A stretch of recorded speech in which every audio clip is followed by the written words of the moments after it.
fucking thing sucks. We'll do it live. Okay. Cruising with Steve. Get in, sit down, buckle up. Cruising with Steve. Get in, sit down, buckle up. Cruising with Steve.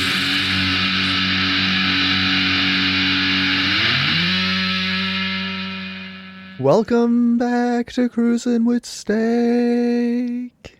Tuesday night, here we are, high energy, on Grimerica FM, live at you, coming at you, Cruising with Steak. Grimsteak here, talking. We are joined by a wonderful cast and crew tonight, so I'm going to I don't even think I can introduce all these people, but we're going to try. James Cruz.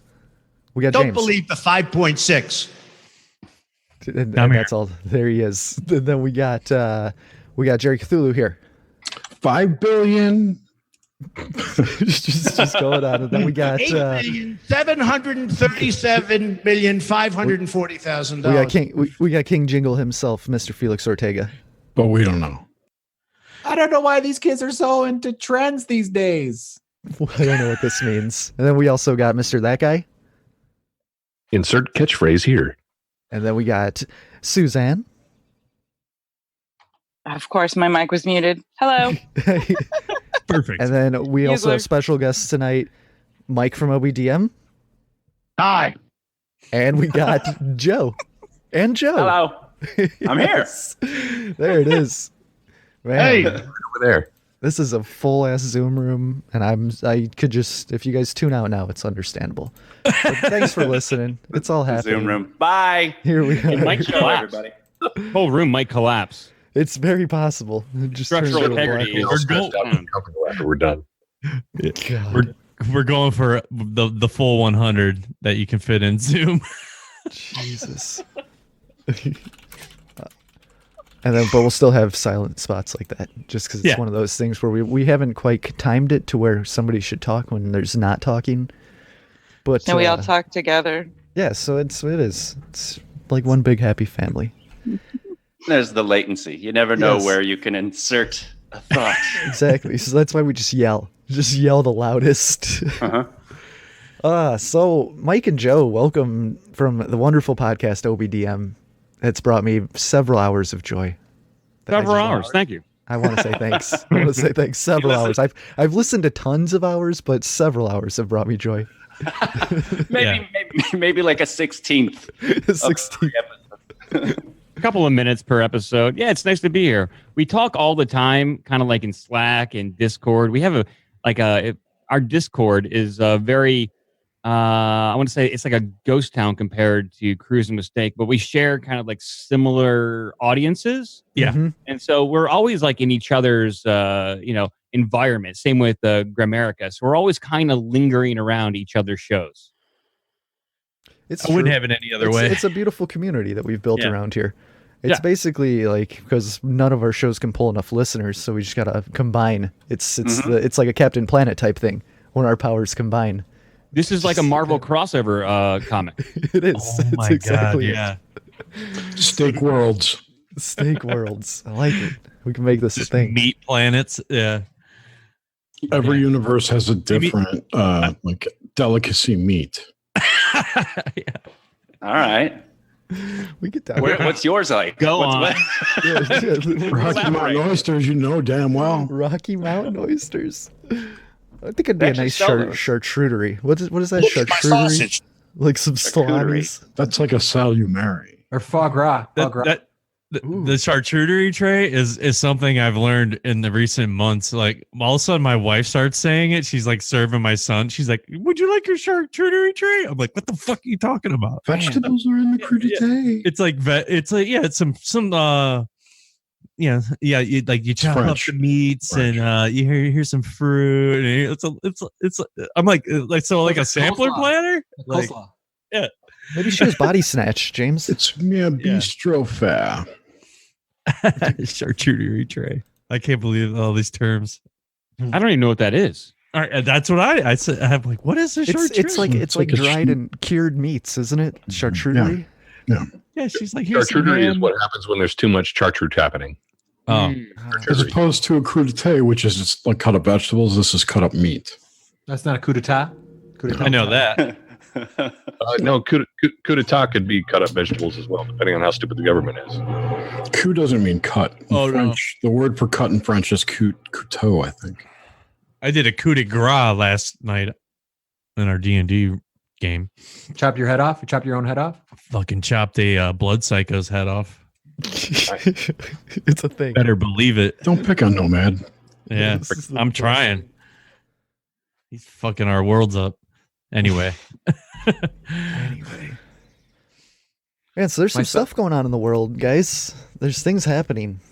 Yeah. I feel like we should talk about them. And the main thing I want to talk about is so Alex Jones and this whole pedophile porno thing going on, or child porn, I should say.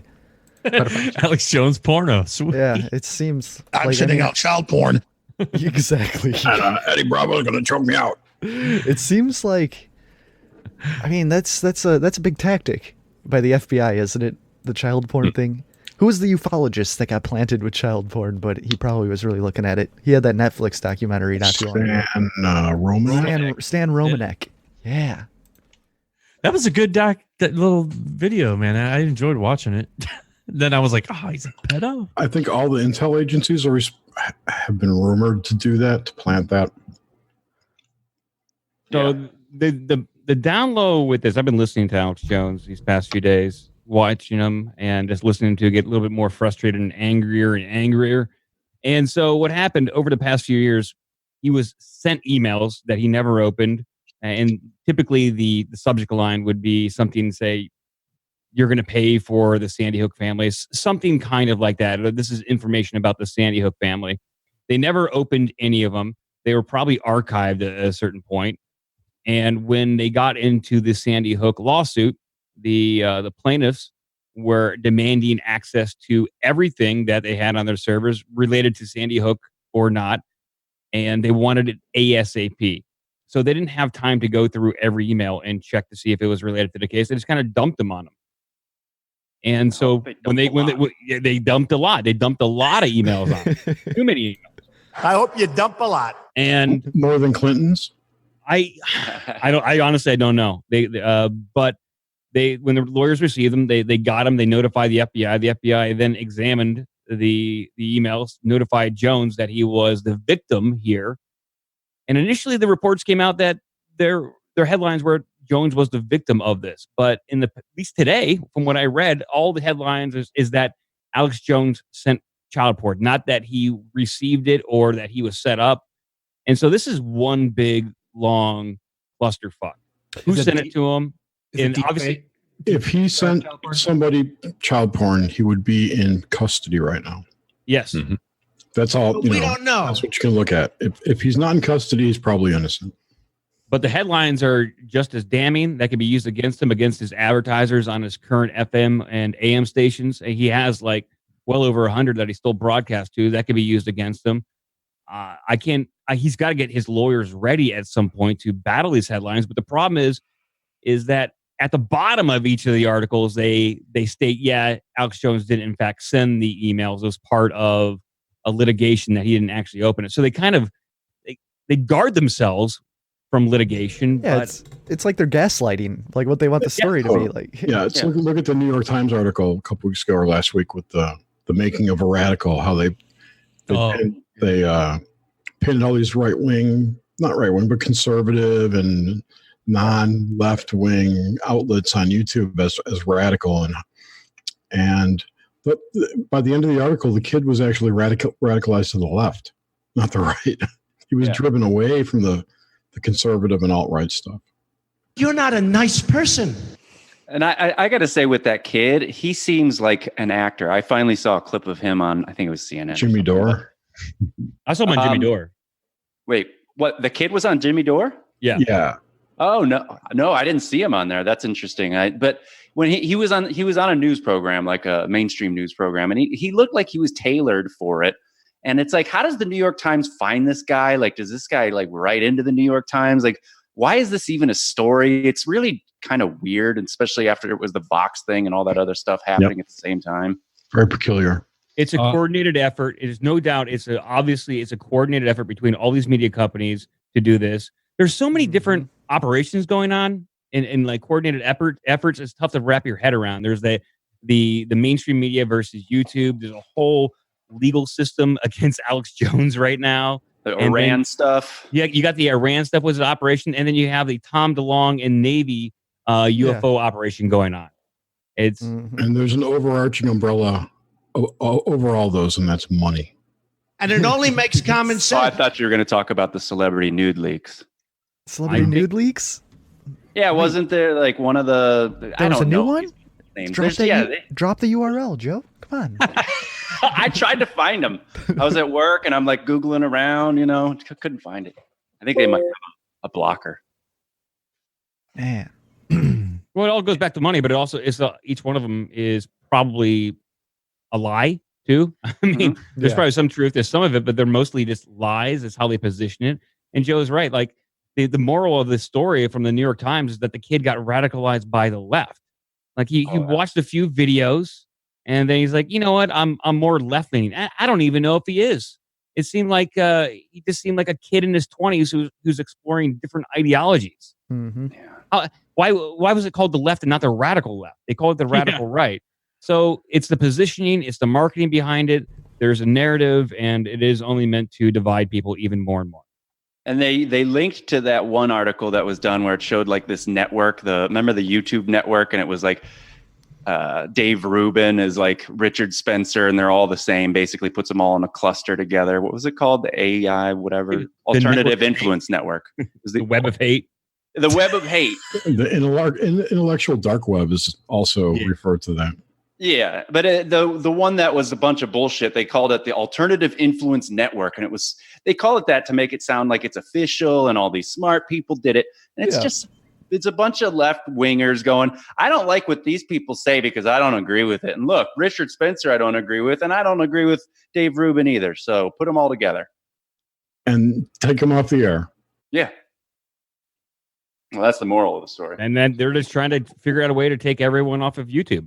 And so they're trying to strip away the monetization. And most of the people that I watch on there don't really care about the monetization too much. They kind of don't make all their money from ads on YouTube anyways. They're just putting out videos because they like to. But yeah, I mean, they'll drive people to another platform, and then they'll have their YouTube. They'll turn their YouTube into MySpace, and then it'll collapse. And as far as the off YouTube sites that are protesting YouTube to take these people off, petitioning, whatever you want to call it, like Vox, these companies are dying. Oh yeah. So, and they see their eyeballs, their clicks and everything going to YouTube right now. So why not attack? They're attacking YouTube. They're not attacking the people individually.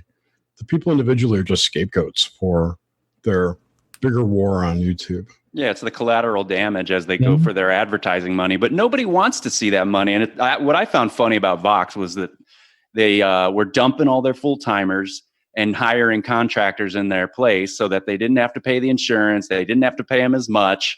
And then they unionized, and they're just digging their own grave. But they got NBC money, and they're bitching, begging for socialism and all this stuff. And it's just like, what is going on with you people? You look in the mirror for one day and stop pointing your fingers at people. They're brainwashed. Yeah, BuzzFeed just unionized, and didn't they do a walkout? They had a walkout today, yeah. Yeah, see you, suckers. Later. What's the point in unionizing if you don't do some dumb shit like that? But how can journalists even unionize? Like, Twitter does their job. How can you for even them. call them journalists? Like, it's not like they have a skill like a carpenter or an iron worker or something. Yeah. Like, you're just reporting news. Like, anybody can do that. It used to be that journalists were people that went out and collected intelligence for they were reporters, masses, right? Investigative. Journalism and intel are the same job. They The make question is who's the client and how do you get paid? So the idea that there's some kind of a huge virtuous thing going on here, I think at the root of it, both of those Nobody thinks that. They think nobody that. thinks that anymore. That's the point. They Right? think that, yeah. That whole idea has been completely torpedoed by by all the corporate news media, and we've found from our intelligence agencies now. There are some people who do believe it. Like my parents are totally down with whatever CNN says. It must be true. I was going to say. They're in their 80s. So. What were you going to say, Felix? They're supposed to make for an informed citizenry. They are. That's what they are supposed to do. But who is supposed to? They have information. Media. No, they're not. Media. Journalists. They're providing information. It's just whether it's good or not. I mean, yeah. They have historically the distinction between intelligence services and journalism has been that they've been both involved in collecting information and giving it to their clients, but the intelligence agencies have also had a second sideline of influence operations, and those are starting to creep into the journalism field. Starting to? No, it's already inundated. Well, okay, all right. I'm trying to soft pedal it a little bit. Yeah, Mockingbird's been going on since the 70s or 60s. Like they've had people. Yeah. It's a huge sideline for CNN, for public as a public relations firm. They farm out their services in the United States and overseas for managing the image of people. I mean, just beyond their people. Who does? CNN farms out their people as consultants to other media organizations. Yeah, I don't think it's mostly. I think it's mostly not the reporters and the talking heads that you see on television, but more like directors and programmers. A lot of people that are operating in electronic media. Classic term on the chans is shills. You know, you hear it everywhere. But yeah, they do a lot of that. Mr. Mustache almost bit me. I own a big chunk of the Bank of America building in 1290 Avenue of the Americas that I got from China in a war. China. Like that how does that have anything to do with about my cat biting me? Yeah, bite me, Mr. Mustache. Like everyone here You're has not mustaches, a nice person. except Grimsteak. No, I got sideburns though because I keep it 90s, baby. That's what I do. Do you guys want to interpret one of my dreams? Sure. Yeah. Awesome. What do you got? Let's hear it. Okay. I put code for something. I put it in the chat here. I'm just going to read it from a while back, and someone just brought it up and interpreted it for me, and I kind of like how they interpreted it. You guys ready? Oh, I'm born ready. I know it's really boring when someone recites their dream. I know Jerry's over there just grinding his teeth. No, I don't do dream interpretations. I'm sure I'll think of something, but it's not like my gig. Jerry does implantations, not interpretations. Correct. I'm an inceptionist. Okay, here we go. I had this dream where I stumbled into someone's house. It was an older lady's house. A younger guy named Gordo was having a rendezvous with her at her house. They were both drunk. I ended up stealing Gordo's digital timer in his sunglass case. I then took off from the house while they were out on the river making love on a raft. As I was leaving, I noticed the guy named Gordo drove a Lexus. I returned to my home and I hid the digital timer and the sunglass case. I had a sense that Gordo would come and try to retrieve them. And Gordo eventually did arrive at my house, and he was very persistent in trying to get back his digital timer and sunglass case. And I was just as persistent as he in lying about not having stole his belongings. He just kept sticking around my house, and my mom was there as well. Gordo said to me that he could not believe that I stole from him because he was in poverty, and I shouldn't steal from someone in poverty. To which I replied, nobody in poverty drives a Lexus. and even my own mother said, I believe you, Felix, but actually I know that you are lying, and you need to give back Gordo his belongings. I kept going back and forth, back and hiding his things, tucking them in backpacks and behind books on shelves. And that was about it. This could be a problem. Who's Gordo? Oh, man. Borderline hoarder. I don't know who Gordo is. Okay. He's like the main character. Gordo, the only Gordo I know is from Those Conspiracy Guys. And he's been making the rounds a lot, so I wonder if that name might have incepted. What's crazy is I don't think I've ever remembered a name in a dream. Like that just has been blowing my mind from the start, that you know somebody's name in a dream. It was like, it sounded like that. I think I just kind of in the morning, I was like, I think his name was Gordo. It had some sort of sound like that. Seems like a Gordo. Well, your mom took Gordo's side, not yours, in the dream. Yeah, but she said what I caught in that was his mom says, "I believe you, but I know you're lying." Yeah. This could be a problem. It's a paradox. Yeah, this Yes. could be a problem. Oh man. You have a good relationship with your mother? Yeah, we're good. You believe her I believe her. when she tells you stuff? Yeah, sure. Why? Did you get called a liar a lot growing up? No, but I think the guy said that I was like envious of Gordo and his he wasn't in poverty. He was a kind of a well off. And I think I have a little bit of envy once in a while. About people who are well off? Yeah, that kind of thing. Sure. Yeah. You should be. I'm just kind of. I'm not trying to psychoanalyze you, but I guess I am. Yeah. Dream interpretation. Yeah. It's interesting. It comes with it comes with the territory, because I think what I've always understood dreams to be is the processing of information throughout the history of your life, but mostly within the last few days and the broader things that you've been thinking of recently. So I guess I'd be curious as to what those might be, and see if you are having, like, are you hiding something? Is there something that you don't want someone to find? But we can agree Well, that I don't have to really get into specifics. people in poverty don't really drive Lexuses, though. Yeah, That is a that was fact. a really good call there. Yeah. But what about them making love on the raft? What do you think about that? Well, I mean, that's a thing that you do. If you're drunk, It can happen. It can happen. Making love is messy sometimes. It is. It can be. You can drown. Splash. Yeah, but with a Are raft, you in you lo- could just.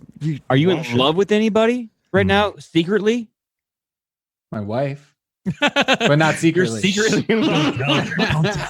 Don't tell her. Does she know? Keep us on the DL. She knows. Yeah, I don't know. you know why This is kind of Coors a- Light is like having sex in a canoe? No. It's both fucking near water. Ha! There it is. That's I'm like sorry, that's an old Monty Python joke, isn't it? All right. It's a dad joke, probably. Yeah. I don't know where. Putting joke. I'll do the Joe- next Joe best Dale on thing. somebody else's show. Wow. Yeah. Sheriff is always in town. That was awesome. But two nights ago, 400 hours. That's awesome.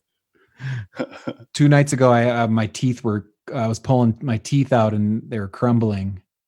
Oh, isn't that a sign for like you're losing control in your life or something? Yeah, I was freaking out, but I'm not. This could be a problem. I don't think I'm losing control, but No, you're the. I'm going you're to the I'm most- going to the dentist on July 17th. Out of all the people that I know, Felix, you're the most put together. You have your life together. Yeah. I know. Yeah. Absolutely. I don't know you that well, but you don't seem very in control. Your mom doesn't even believe you. Yeah. But she does. That's true, but she does at the same time. I believe you, but I don't. I believe you. It doesn't exist, folks. You know, this is the perfect time to transition to this right here. I'm going to play this little jingle, and we're going to do this thing. And I got to change this because I don't do... Oh, shit. Because You muted yourself. there we go, because I don't do things on the fly very well. And I'm horribly unprepared for these things, but here it comes. Nope, this isn't it. YouTubies. That's not what I wanted. Hi, YouTubers. That's a whole witchlet thing that I have. Okay, never mind. We're not going to Don't do play this. that. Fill some time. I lost the sound file. One last cool thing in a dream recently. I was back in high school and I had these walkie-talkies and I was running around the library and I had the walkie-talkie and I all of a sudden heard a transmission, and it was a conversation I had with my wife like a year ago on the same walkie-talkies. And she was talking about painting something in blue, and it was like blending colors. And I go to her, I'm like, I just heard a transmission from 1 year ago on our walkie-talkies. And it blew my mind. Somehow I just tapped into a year ago on a walkie-talkie. Help me, God, help me. Oh. Okay, I think Those are we're my ready for most this now. recent dreamlets. Those are some beautiful dreams. Ah, that's really cool. James Cruz and Grimsteak. James Cruz and Grimsteak. Hey man, a woo. GRIMSTAKN. G-man, a woo. James Cruz and Grimsteak. Hey man,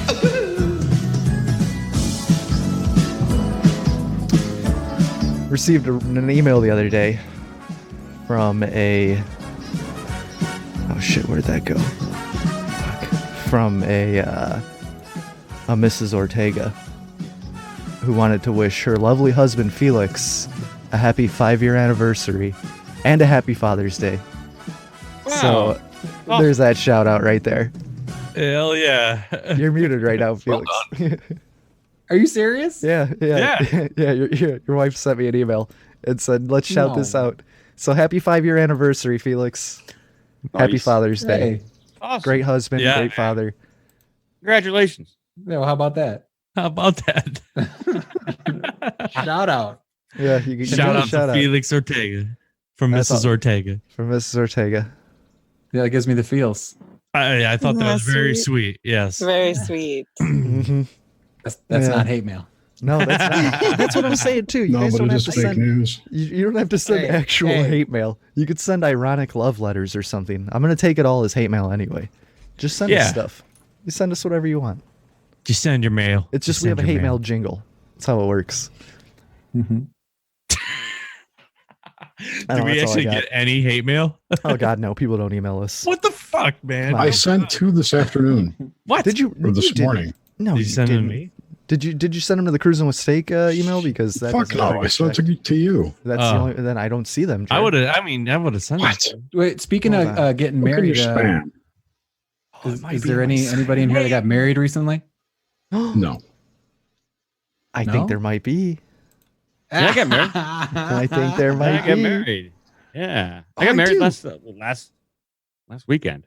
Congrats! Sorry. Congratulations, Mike. Thank That's a you. beautiful Yeah. thing. Oh, hell yeah!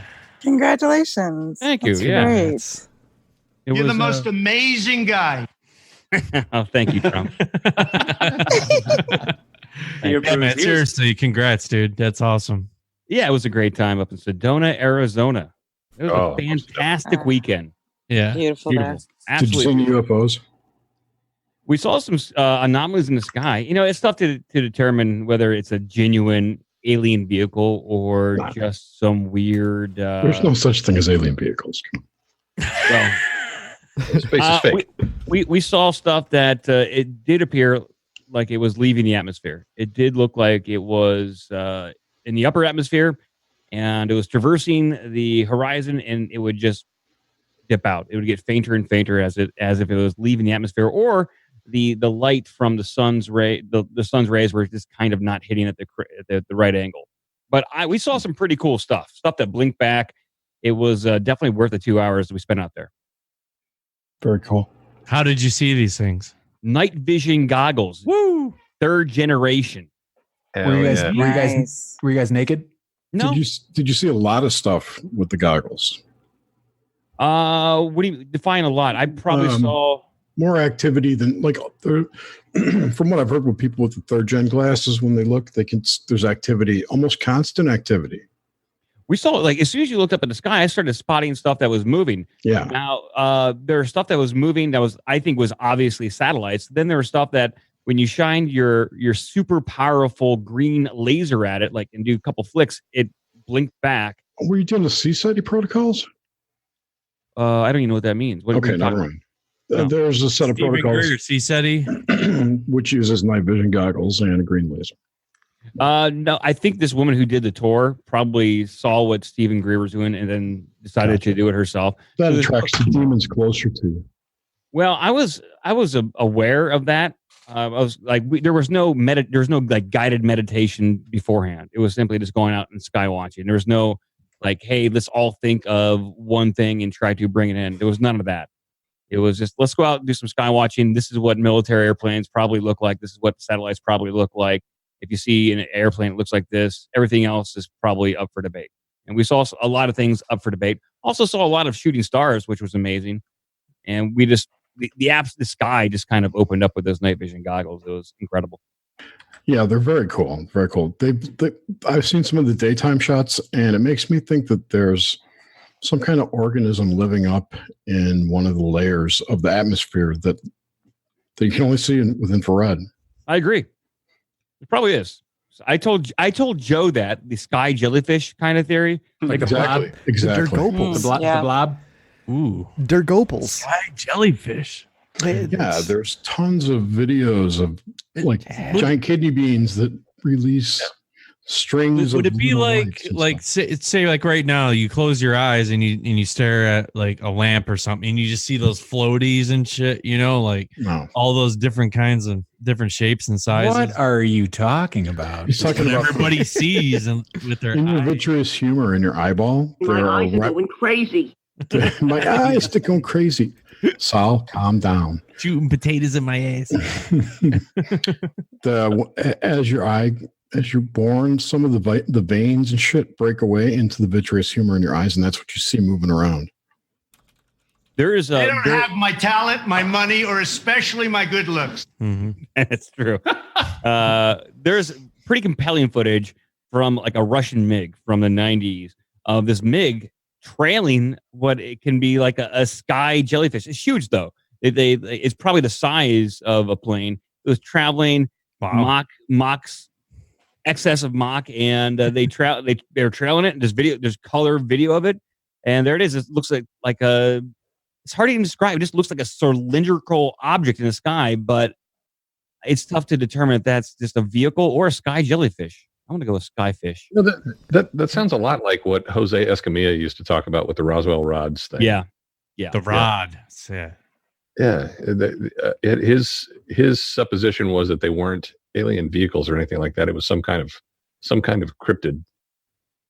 Yeah, I heard that too. And some of the footage that he put forth was debunked. Like it was an insect too close to the lens, and because of the frame rate, it's streaked out. But some of the other stuff looks pretty convincing, and especially some of the footage from the space station of these big blobs blinking in, blinking out. I don't think it's that far fetched, and I think that would And probably it only makes common sense. Yeah, thank you. I think that people might go for a sky jellyfish rather than alien abductions. I think it just might be how you position it. Sky jelly donut. Ooh, I like sounds that. delicious. It does sound delicious. Why? However, you still need to explain the abduction experience, the thing that those people actually are going through. I don't know how they're either going to have to say we're doing it or someone else is doing it. Well, what if nobody's doing it?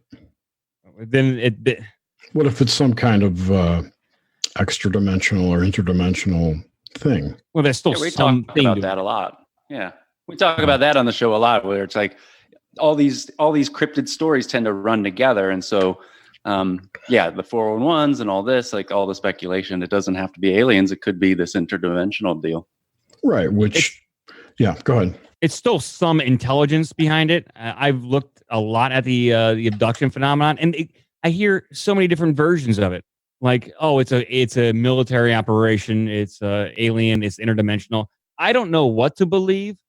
When I got my Akashic records read and did some stuff like that, I had a specific memory that I wanted to know more about, and talked to two different psychics about this. And my memory is being tied down in a room full of other kids with a person standing behind me trying to let me know it's okay. And I was screaming. I managed to get my left leg free of the bindings. I kicked back. I felt gratitude, and they grabbed my leg and tied it back down. That's all I remember. I went through, I've seen a bunch of different people about this. I talked to doctors. I talked to an anesthesiologist about this, because what is this, some kind of just memory I had out of the blue? To me, it's not a dream. And to me, it is a memory that I experienced. I don't know what happened to me. My parents don't know what happened to me. They look at me when I tell them that story. They look at me like I am just making shit up. My mom is looking at me like Felix's mom looked at him in his dream. Like, I believe you, but you're lying. And so I wish I had some answers on that. And I've been toying around with actually doing some sort of hypnotic regression. But how many doorways do I really want to open? I have a nice life right now, and I don't want to go poking at things that might poke back. Or you could even have the hypnotist front load you with some information and make you think that you did some crazy shit, and they could just brainwash you right there. Yeah. Regression's a bad deal. Yeah, I don't trust those guys. You don't want anybody to have your brain in a hypnotic state like that. They can manipulate you and do anything. It's possible, but I mean, hypnosis is...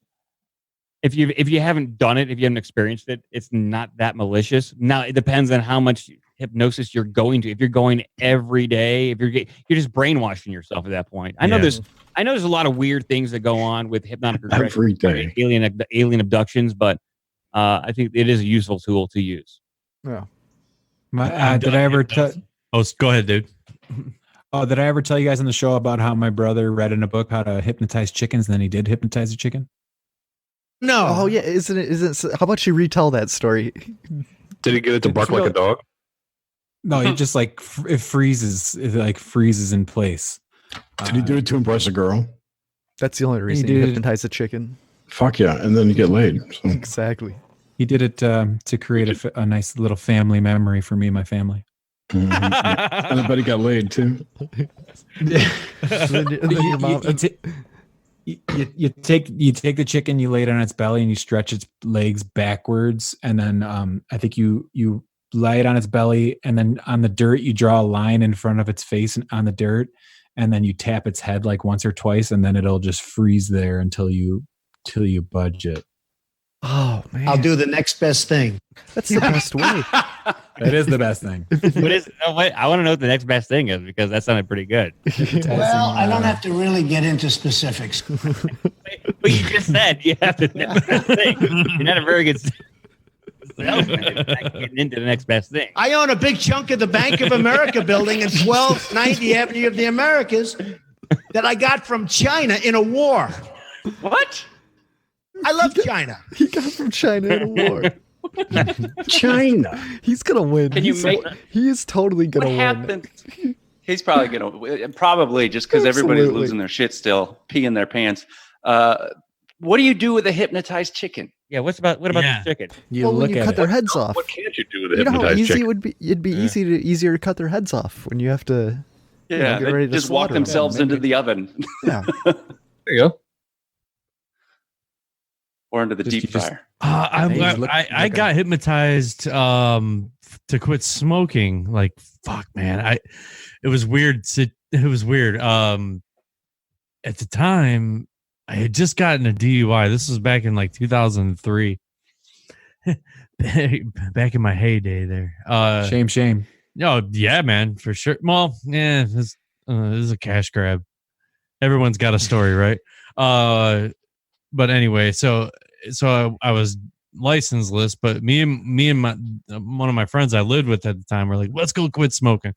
So we signed up for this thing, and we went over to this hotel, and yeah, it was a whole group of people. God, it was like one of those ads you see, like. And what were you smoking? Smoking pole? Stogies. No. God, towards the end, my favorite was the Marble 72s, man. You could power smoke them bitches in like 4 they seconds. were tiny. They were little guys. Yeah. They were work cigarettes, dude. Boom, done. Suck Yeah. them down. And then, but anyway. Smoke some reefer? Yeah. Yeah, you go into this. Yeah, it totally worked that time. I have 2 hypnotism stories. But I do have 2.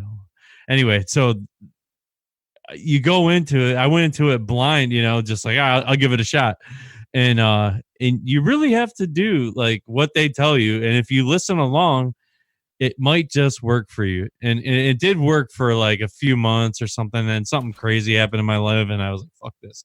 But anyway, but yeah, man, they go through the motions, and what it does is, you're trying to communicate with the subconscious mind. So it's a heavy breathing exercise. Basically, you're getting high off oxygen, and when you do that, you just listen in to what the guy is saying, and you just kind of fall into this little state of mind. And out of the, there's a room of 200 people, and he's like, "Let me get a volunteer. Of course, he fucking picks me. I'm like, all right, I'm skeptical. I'll go into it. So I go up in the front, and he picks this other chick, and it's very random, and I'm like a little nervous, because all of a sudden you're in front of 200 people that are trying to quit smoking. But in this random chick, and he's like, all right, where you guys want to go? And we're like, what the fuck you talking? He's like, vacation, like pick a spot, vacation. I'm like, I don't know. So we picked like the Bahamas or some shit, somewhere nice and sunny. So then, we concentrated on this breathing exercise, and sure enough, dude, like I started feeling, I don't know. He was like, you listen along, and you become subject to what he's telling you. Like you feel the warm air blowing and the breeze and the palm tree. You can like hear it and you feel it.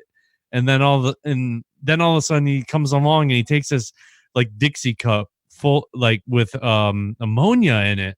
And he's like, and we did this kind of like before we started doing the heavy breathing. He's like, smell this. And he told her to smell. I'm like, holy shit. It's definitely pneumonia or ammonia or whatever. So then during the hypnotism thing, like I was conscious through the whole thing. I knew what was going on, but I was like chill enough to follow along with what he was saying. I was fully into it. I felt everything and saw everything he was saying. And then he comes and he's like, all right, now I'm going to pass the Dixie cup, or, I'm going to wave this under your nose. He didn't do anything to it or anything. Like, wasn't a magician's trick. Sure enough, he's like, you're gonna smell this cup again, and it's gonna smell like 10 times worse. And dude, literally, it blew me off the chair. It was so fucking hardcore. Like, I don't know. And so then right after that, like I was blown away. I couldn't believe it. And like I said, I didn't smoke for at least 4 or 5 months or something. And then, like I said, something happened. I was going through crazy shit during that time period. And but yeah, sure enough, man, but the first time was out in LA. Let me get to that one. At a taping of a sitcom TV show, and they bring the comedian out, and then they bring the fucking hypnotism guy out. Let's hypnotize the whole crowd, and that didn't work worth shit. So that's my hypnotism story, and I believe it for sure. Like if you follow along with it, you can do it too. Joe was hypnotized in college. Yeah, I didn't buy it. You did it? You didn't buy it? Wait, what do you mean? Like, I don't think I was a. I was a fidgety little kid. It was one of those like comedian magicians, magicians who come in and try to get you to bark like a dog and pretend like that was the one out in L.A. Yeah, that was bullshit. It's bullshit. Yeah, it's total bullshit. That was fucking bunk, dude. Yeah, it did not work like that. This was like this other thing, because I remember that experience. I was like, this is bullshit. And this was completely different, except it was weird. I got to tell you this one part, though. So now he's like, he shows off this trick with us, and then we go back and sit down. And he's like, now I'm going to do it with the whole room, and we're all going to quit smoking. Yeah, fuck yeah. And so imagine this. You have 200 people firing up cigarettes in a hotel conference room. And he's like, all right, now take these massive drags off your cigarette. So everyone has a cigarette in a Dixie cup with water so you can put it out real quick. So sure enough, we're all like just power hitting these cigarettes, and it's just filling up with smoke this entire room. And you have like 200 people that's hacking their brains out, just because he's like, suck it in, choke it up, spit it out. It was the craziest thing. And so you have all these people just going berserk on these smokes, and that's, you're basically supposed to gross yourself out being hypnotized, and you'll never want to smoke again, And I did walk out of there, and I was like, fuck it. Because I was in the right frame of mind at the time. But like you said, too, man, it's weird. I just thought it was weird because when I went up there and I experienced that portion of it. But I think it comes down to belief. Yeah. And you can't be talked into something you don't really want to do with that hypnotism. I think it comes down to the willpower and belief. Same with a lot of this magic stuff that I talk about on the show. It requires you, the user or the observer, to believe in something, and then upon that, then any course of action can take place. So yeah, it comes down to you, and maybe the hypnotism is a bit more of a motivational speaker type of situation. But if it worked for you in that instance, great. Yeah, but we don't know. You don't know.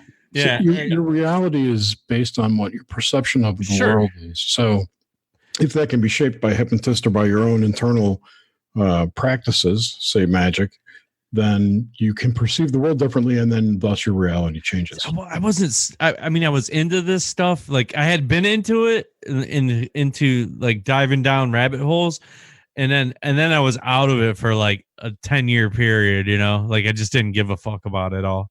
And then I dove right back into it way down the road. But so during that time frame, I just wasn't like hip to like studying these things. You know, I just didn't analyze it the right way. It just was a different time period for me.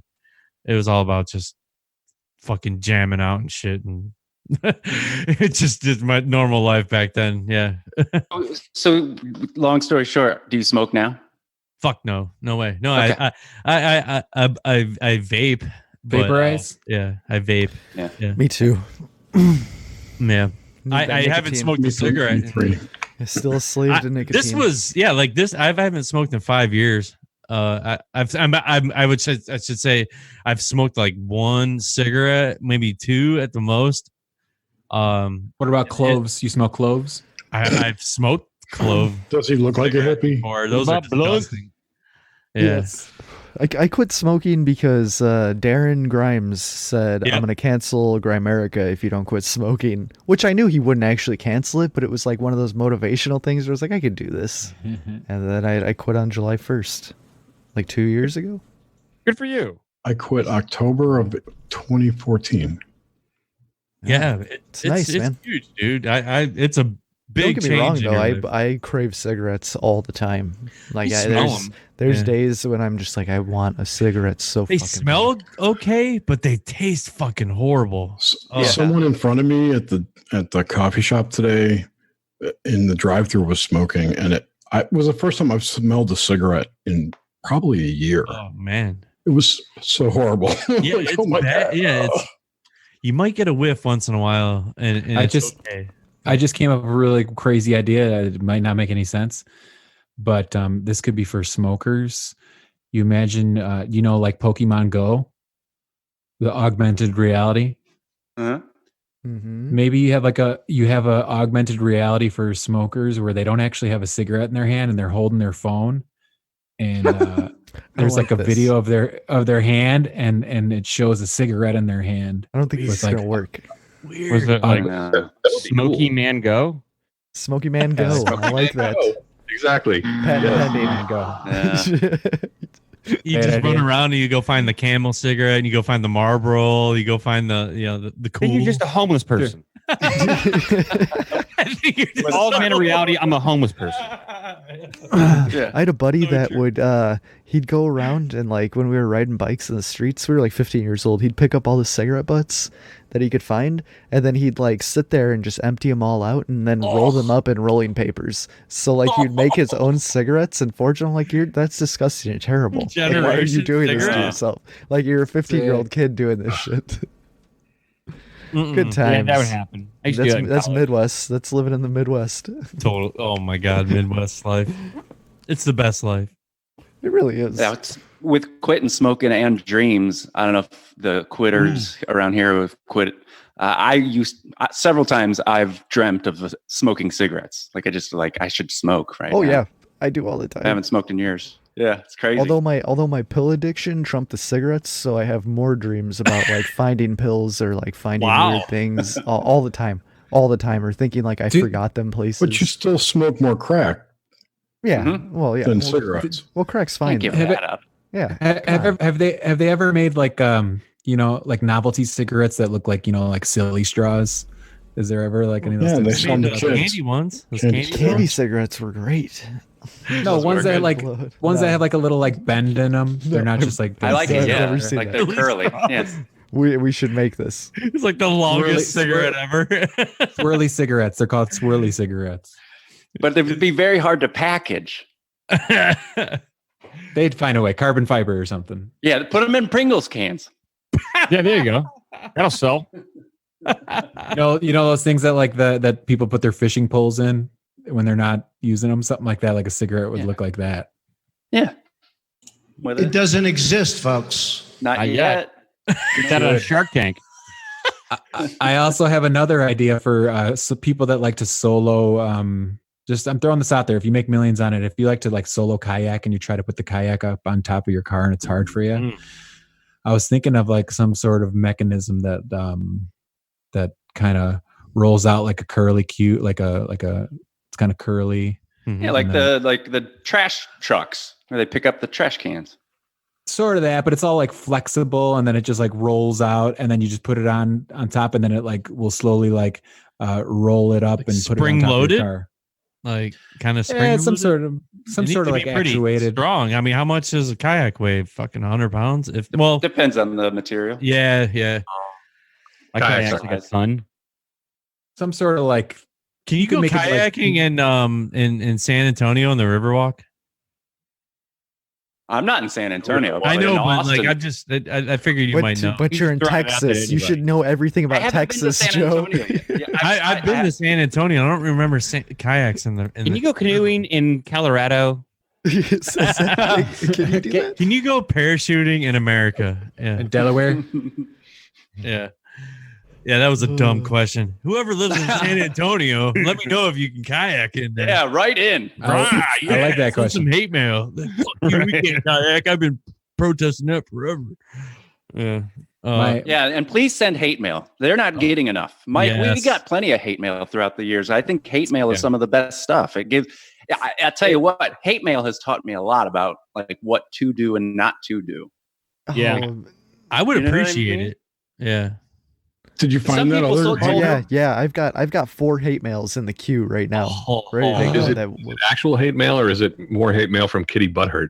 It's hate mail. Don't ask questions like that. I don't ask you if you're in the CIA. That guy, we keep some secrets. I'm telling you, I love China. It's shoes. It's shoes. Oh, I love it. The greatest president that God ever created. It's absolutely true. He's gonna win in 2020, and then the fucking gates of heaven will open up, and the 4 horsemen will come down, but the good ones. This is all probably Donnie science. Don. Daddy. Donnie Don. Good horsemen handing out blunts and bottles. Yes, exactly. Legalize marijuana and no more political coups. How sweet would that be? It can happen. Okay. Wow. Why does it look like James is in like 1862? That's how I roll, dude. James is sepia. He's sepia tone. It's a time traveling camera. That's what he does for some reason.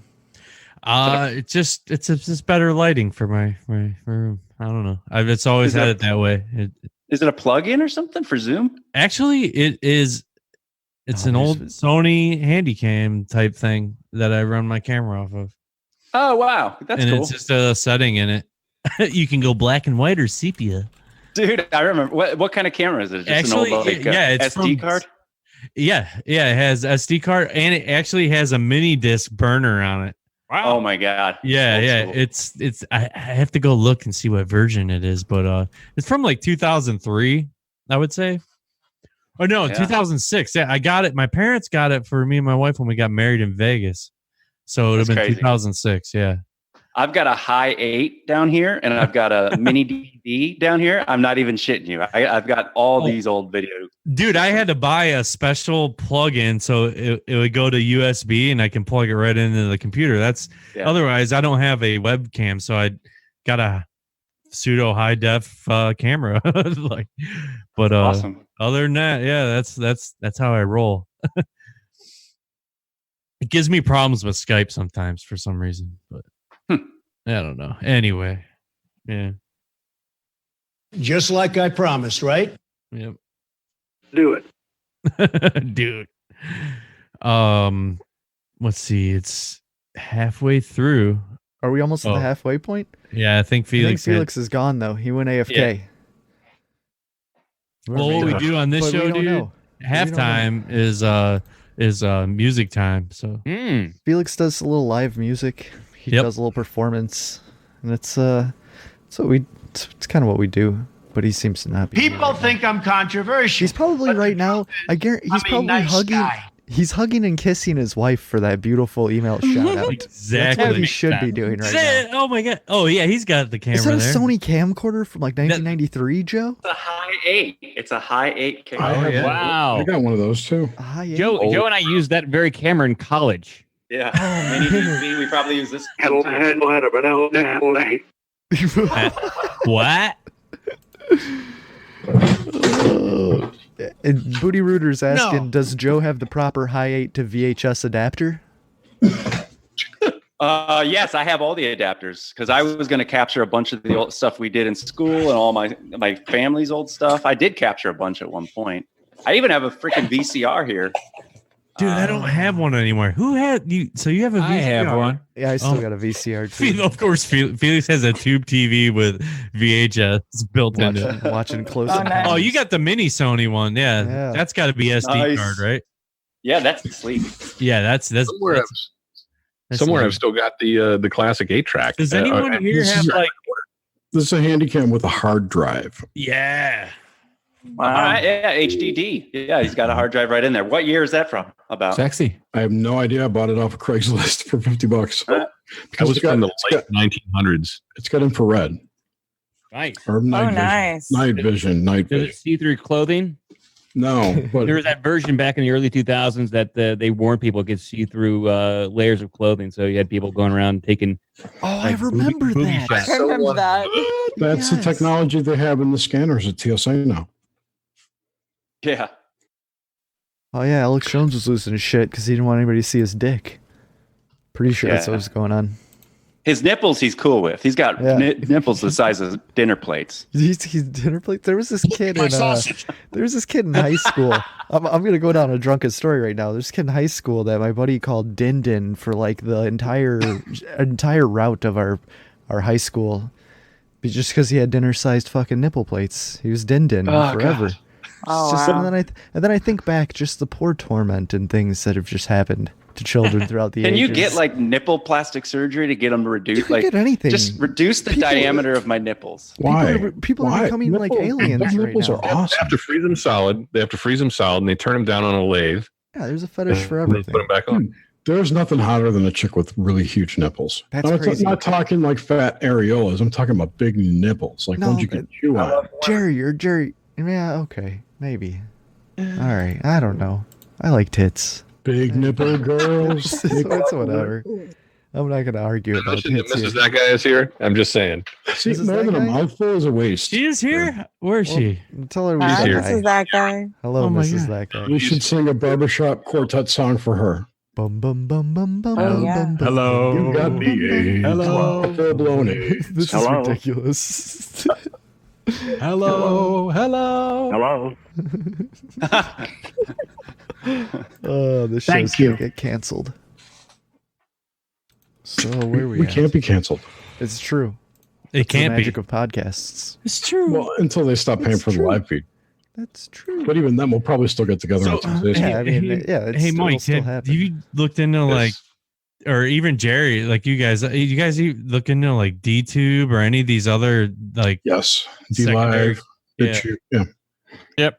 We're streaming to D Live as well. Oh wow, man, what are we doing? So what's up with Twitch? I know a lot of like places stream to Twitch and stuff. Like Twitch what- seems I don't- silly. Twitch is, isn't that they're part of some other network though? Twitch is owned by Amazon. There you go. And so, Periscope is Twitter and Facebook yeah, is Facebook. you're damned if you do, damned if you don't kind of situation. What the Right. fudge? But D-Live and DTube and BitChute are independently owned. Okay. Maybe we should dive down that way. One of them actually copies your videos off of YouTube automatically.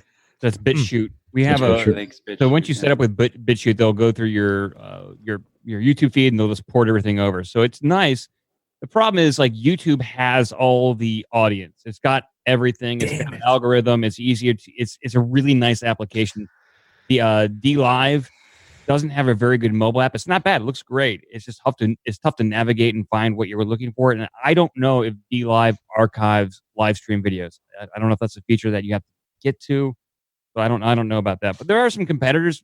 It's just YouTube's the biggest dog on the block right now. So right. Or if you want to grow your audience and do it, then you got to go on there, and then you got to be playing their game. Right. And the bigger issue with the third-party services, the non-YouTube services right now, is that none of them are integrated with any smart TVs or have apps on Roku. Oh, yeah. Right. So you can't watch any of that shit on your TV, which I watch. If I watch YouTube, it's 90% of it's going to be on my TV. Oh, okay. Yeah. So they got I do Vimeo. They got 90% of mine's on my phone. So. Yeah, everything. I wonder if they would even approve it though. Like, I don't think an Apple or a Chromebook or whatever that Chromecast, they ain't gonna approve that shit. Apple just denied Dissenter's new browser. Yeah, didn't they deny? Is that Gab? I heard something that was going on with Gab too. Like Apple. Yeah, you have a Gab account. I have one. See, unfortunately, well, Apple, if you're not part of, they don't allow your app, then you have to jailbreak your phone to get it loaded. But any other device, you can just load it directly, especially with the Roku. Apple revoked their developer license as well. So for Apple, if you want to develop on Mac, you got to pay $100 a year to get a developer's license. So the center, they're like, hey, here's our brand new browser. Like no browser, and we're revoking your developer license as well. Yeah, Firefox broke all their old plugins, their legacy plugins, to stop the center from being able to be a plugin. Yeah.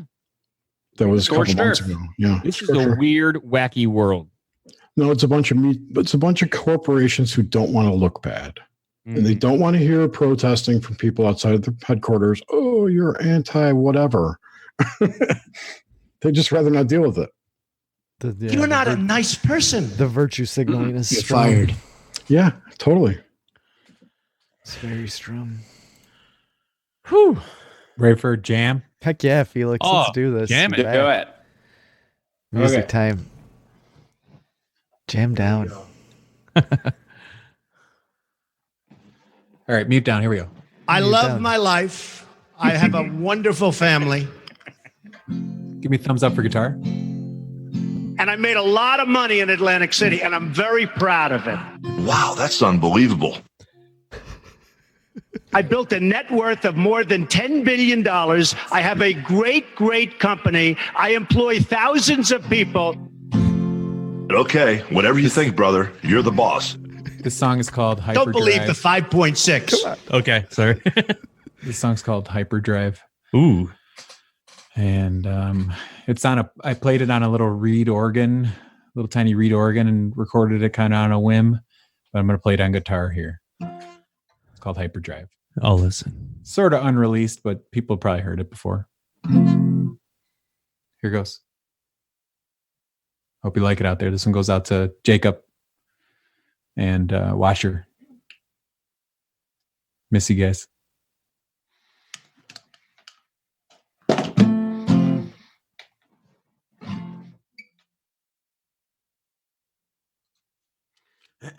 Do, re, mi, fa, sol, la, ti, do.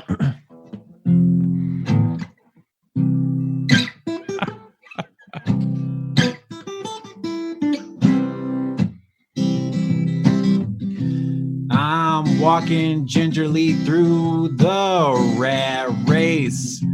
Take a look at the big old smile on my face. Kicking around down by the pool of narcissists. The people are many, they preen themselves. Oh, how they navel gaze. Somewhere over that hill, the gloomy skies cease to exist. I'm climbing that hill, I pass by and pity the poor Sisyphus. I go into hyperdrive, turn into a beam of light.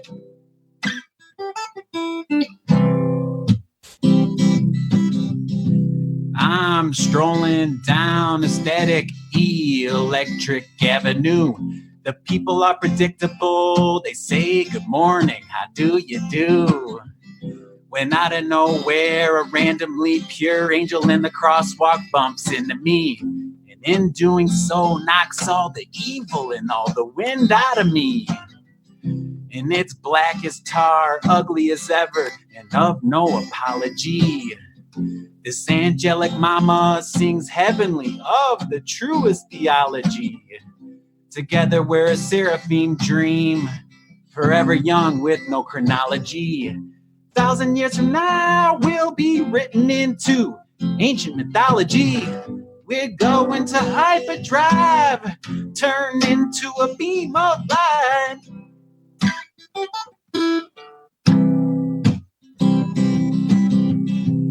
Can you tell me about the view up there? It's sparkling remarkably, the air is crystal clear. Please won't you tell me what it takes to transcend this place? A little bit of heart and a whole lot of soul. Please won't you tell me what it takes to transcend this place? A little bit of heart and a whole lot of soul. Take a look at the big old smile on my face. As my angel says, dance with me and your life will never, ever, ever be dull. We go into hyperdrive, turn into a beam of light.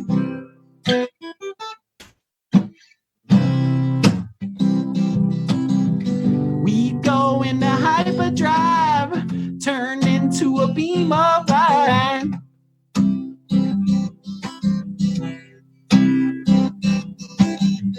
We go into hyperdrive, turn into a beam of light.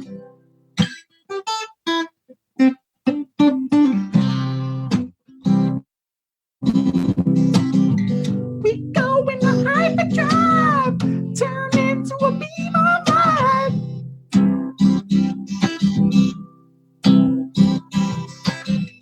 We go into hyperdrive, turn into a beam of light.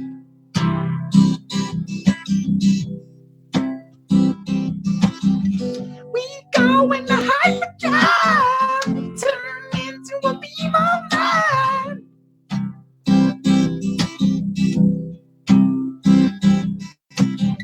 We go into hyperdrive, turn into a beam of light.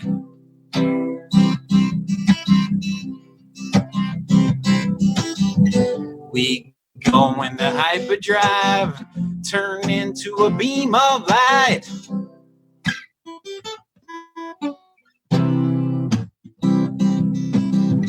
We go into hyperdrive, turn into a beam of light.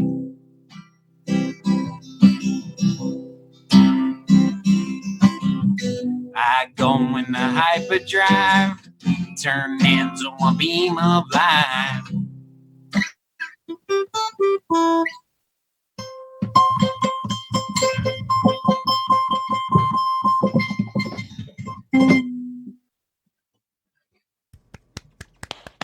Yeah. It's like a little private concert. Yeah. I love that Yeah. song. That's a great jam. Great That's stuff. awesome. I'll play it at the end of the show too. That'll be the outro song. Nice. It gave Thanks, me Felix. tingles. You're welcome. Hyperdrive. Very good. It's gonna be stuck in my head all night. Thanks, dude. I know. You're welcome. It's awesome. All right. Yeah. There was Midway Show. We're back. Well, oh wait, I got hate mail. I got more hate mail to read. We could go with Oh, that. God. Unless we got more Okay. news topic. We Well, can save the hate mail a little longer. do hate mail, then I got a whole. We could probably crush the second half with this topic, but anyway, we could do this. Well, I'm totally playing the jingle again. James Cruz and Grimsteak. James Cruz and Grimsteak. Hey man, a woo. GRIMSTAK Gmail, a woo. James Cruz and Grimsteak. Hey man, a woo. All right. Got a few more hate mails here. This one's from the B-Man. And subject is dumbass stupid. It says, I am not offended by your site. However, I wish to express to you my opinion on how stupid it is. Your site is stupid, and pointless, and stupid. You also look very stupid in that devil costume with that fucknut Trump. So stupid, so stale, so unoriginal. B. Winstead. So we got that one there. Thank you. And here we got. Thank you very much. That's really nice. Thank you. There it is. And this one's from. Here's another quick one. We got. Here, I'll change this. They're not stupid. This is from Helper McHelperson, titled "No Respect for You." I think that you and your zoo are very disrespectful persons. I resent being called gullible. I also resent being told my head is up my ass. I'm not easily roped into bullshit and led by the nose. Having said all that, I must confess that after holding on to the belief that ET is real and space travel is possible, your show has convinced me otherwise. I can now proudly call myself a non-believer. Thank you for making all my friends hate me. Unbelievable pigs you are. Tongue my asshole. Mrs. Helper McPherson. Okay, Thank you very much. McPherson. That's really nice. Thank you. Okay. Okay. We got that one. What else? Glad to be We of got- service, folks. We got Thank you, Miss Helper McPherson. okay, we got this one. This is from Raphael. I didn't think this show could get any worse, but then you added Joe. So there we go. Oh, nice. Man, so we got Joe, thank you very much for bringing us hate mail. And then this is from K-Dog. Socialist. This is from K-Dog. He puts he writes 8 ========================================================================================================================I think I might know what it is. He wrote it in code though. You're not a nice So person. thank you, K-Dog. I appreciate that. That's all he sent us. If it had a few less equal signs, it would look like yours. Exactly. Oh yeah, like we're talking one, maybe negative, just a dash. Yeah. But we don't know. A colon. Yes, An a A is a colon. hyphen. Yes, a colon. 2 C dots. colon enter colon pound. So thanks for that hate mail. That was our hate mail segment. Wow. Felix, you gotta take off, dude. Yeah, I gotta go. I get up at 4. Gee, Alex, thanks for I don't hanging got to out. get up Thanks for that the early, jam. but I do got to get up early. I'm out. You're out too, Joe. So whoever Okay. that was, that helping McHelperson, whoever hates me. No, that was It wasn't Mrs. Helper. that was McHelper. Raphael. Raphael hates you. Yes, the angry Ninja Turtle. Yes. Yes. Okay. I'm gonna stick around for a few more minutes. Shout out to OBDM guys. I love that show. Keep going. Don't stop. Thanks, Joe. Peace out, bro. We still love you. It was so much fun hanging with you guys. It was a lot of fun. I love Dude, it. this was great. Yeah, Thanks thank for you, coming Joe. out. Bye, Joe. Talk to you tomorrow. All right. Bye. Bye, Oh yeah, you guys got Bye, another Felix. 2-hour show. Yeah. Man. Check them out. OBDM Pod. Anywhere you want. Search it. Find it. Listen to it. It's everywhere. Yes, it's all everywhere. happening. I think Joe might have left because of that email. I'm pretty sure that's No. what No way. I think you did. I'm 100% People think sure I'm that's why. controversial, but the truth is, I'm a nice guy. Yeah. Good. It's a good thing nobody mentioned his YouTube channel. Mm. Hmm. He could be down into negative numbers. Yeah. Whose YouTube channel? Joe's got a YouTube channel. What's it Got his called? own? Fuck, I don't know. Yeah, it's Random Rants or Random Rants. I think you look up Random Rants. That's his YouTube channel. He doesn't. I don't think he's posted up too much there. In the Seem like it. yeah, He's got some good content. I don't know if he's posted anything lately, but he's got some content up there. So he does analysis. Damn, the algos are picking up, dude. Once I was talking about that quitting smoking thing, there's a ad that says Fresh Empire, live tobacco free. yeah. They'll just listen to. I mean, They're just listening to whatever I'm saying, and that's not fair. That's the AI. Yeah. Mm-hmm. The Well, quantum computer of the future that's come back in time. what I want to talk about right now is these. I don't know if anybody's heard or been following what's going on in the Dominican Republic lately. Oh yeah. With all there's like a lot of tourist mysterious deaths. Dying. Yes, mysterious Dominican Republic deaths.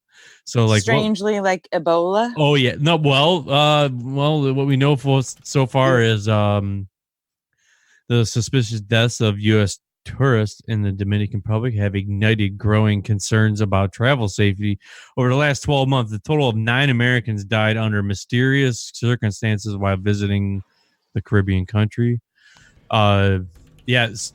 So who has died and where? The circumstances surrounding the mysterious deaths have been eerily similar.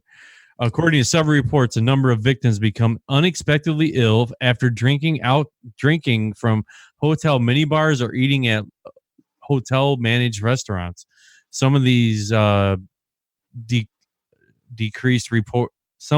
deceased reported the same symptoms shortly before they were pronounced dead. These symptoms include blurry vision, nausea, diarrhea, and respiratory issues. So here's a list of who has died. I mean, it's 12 different people, and a lot of them are at, there's 2 from the Hard Rock Casino in Punta Cana. I've been there. Have you been to DR? Yeah, I went to. I took a vacation there, and I went to Punta Cana. I was there, I don't know, about 5 years ago, maybe. Oh no shit! Yeah, I stayed there for about a week. You put a lot of faith in. So once you're there, you're pretty much at the resort for the entire week. Yeah. If you leave, they tell you don't leave because you'll be scammed and flammed or taken advantage of out there. It was a nice place, but you put a lot of faith into the people taking care of you. Put a lot of faith into the food service, and so you assume certain things. You assume the food is safe. You assume that the drinks are good. Yeah. My experience there is that I could drink, 12 vodka sodas in a day and feel fine. It was watered down alcohol. Right. I heard that's what they were doing. They were adding shit to their alcohol or watering it down. There's a lot of crazy, there's a lot of investigation from different sources, articles, you hear people that are writing about this, but and then one of the people that had died, you mentioned Shark Tank earlier. So this the brother of Barbara Cochran, she's on that show Shark Tank. Her brother died. Oh wow! Inside his hotel room, and he said it was natural causes, but was Hillary Clinton's brother in that hotel too? Yeah. Well, there's what was the time frame, James? The time frame is from a year. It's been over the last 12 months. 2018 and 19, yeah, like that span of 1 month of 1 year. How have there been other incidents? A number of U.S. tourists claim to have experienced sudden illness while staying in the DR over the last several months. More than 40 Jimmy Buffett fans said they became violently sick back in April during their stay at the Hotel Rayu Palace, Mako in Punta Cana. It felt safe, so I got out and walked around a little. Yeah. Oh, and then so this week it was reported in the last at least 7 graduating seniors from Oklahoma got sick after eating at a restaurant inside the Hard Rock Hotel there while they were staying for their class trip. We just don't know what's happening. Mother of one of the affected students told the New York Post, "Is it the water? Is it the ice? Is it the food? Is it the food handling? Is it the pesticides?" Yeah, like it's because some of these people are dying like right in their fucking hotel rooms. So yeah, it's insane. This is insane. Yeah. Well, this has got to really cut into the tourism. They're gonna have to do some serious PR here. My wife texted me a family friend I grew up with, like she's going there. It's her friend and their 2 kids. So 4 of them, they're fucking going there with no dude or anything. That's a fucking dumb move. Like turn on, I don't know, do a little research, dude. Like I don't know, but is it too late to cancel? They're already they left. They selfie at the airport. We're going to fucking DR. Like wow. Too late, bro. Yeah. I hope they don't die. I know. Oh my god. Tell them not to have a good time. Don't eat or drink anything. Yeah. Don't eat. Yeah. So someone was saying in the chat, there was K-Dog, that happened to a friend of theirs, and when they got back to New York, they went to the hospital, and it was methanol poisoning. Oh no, that was Booty Rooter. Yeah. Methanol. Yeah, so apparently they're like cutting the drinks with methanol, or some shady characters are serving drinks with methanol in it instead of liquor. Yeah, that'll straight up kill you. Oh my gosh. If you're not capable of handling that kind of drug, it'll straight up kill you. They're probably trying to use it as a roofie. Dude. It could be that too. Well, yeah. I mean, why would you want to fuck with your money? You know, like I don't get it. I don't know that they knew any different. It might have been just people on the beach on drinks or something. You don't know. So it's really easy to get ethanol contaminated with methanol because of the way that you brew it, you distill it. So the temperature for Jesus, there's two different temperatures that methanol and ethanol evaporate at. And that's what happens during distilling is you raise it up to a certain temperature. And once it gets to that point, I think the ethanol is it has a higher boiling point than methanol.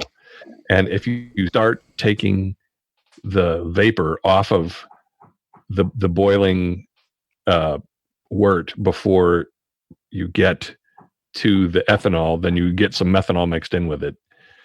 So that's why you have to get it up to a certain temperature, and then that's like how moonshine ends up coming out, for example. Fucking drinking jet fuel, dude. Well, I tell you, when we actually flew in and we drove to the actual Punta Cana resort, you see a lot of rum shacks. They brew a ton of rum down there. They have rum everywhere, and so they may have been serving some hot rum. It's everywhere. Dominican Republic is known for a lot of rum. Yeah, and it's actually mostly pretty good rum. Yeah, but I'm suspecting that there's probably folks that say, hey, you know, they everybody else makes rum, we can do this. I'll do the next best thing. Yeah, exactly. It is the next best thing. Kill people. Yeah, can't suck enough. So Yvette Monique Sport died at the Bar Principal Hotel in 2018. A heart attack is listed as a cause of death. Nearly 1 month later, David Harrison, I can pronounce his name, died at the Hard Rock Casino there in Punta Cana. His death was ruled as a heart attack. Robert Wallace in April of 2019 was hospitalized suddenly becoming ill at the same Hard Rock Casino and died the next day. Miranda Warner died at the Luxury Bar Principal Bonavega on May 25th. Could just be someone selling bad coke too.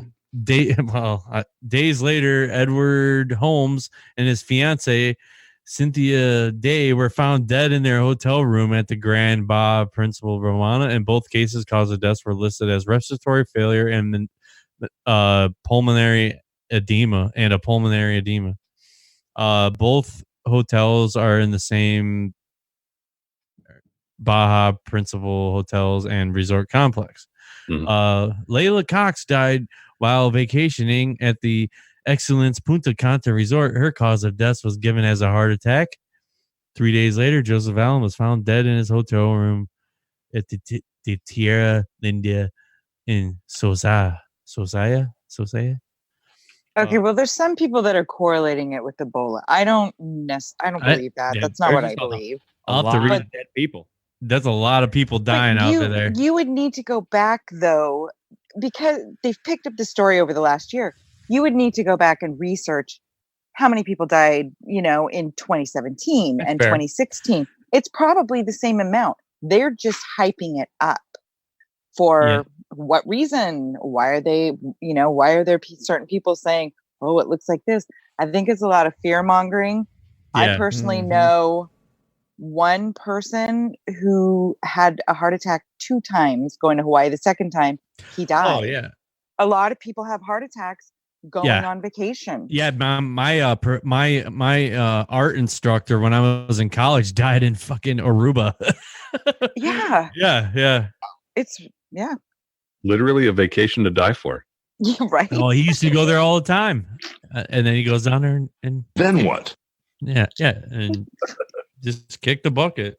I'm sorry. Yeah.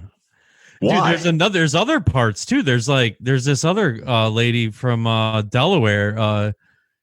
She claims that she was brutally attacked at the resort in the country, saying that investigators have found inconsistencies in her story. But Tammy Daly, 51, made headlines after writing a Facebook post detailing she was attacked.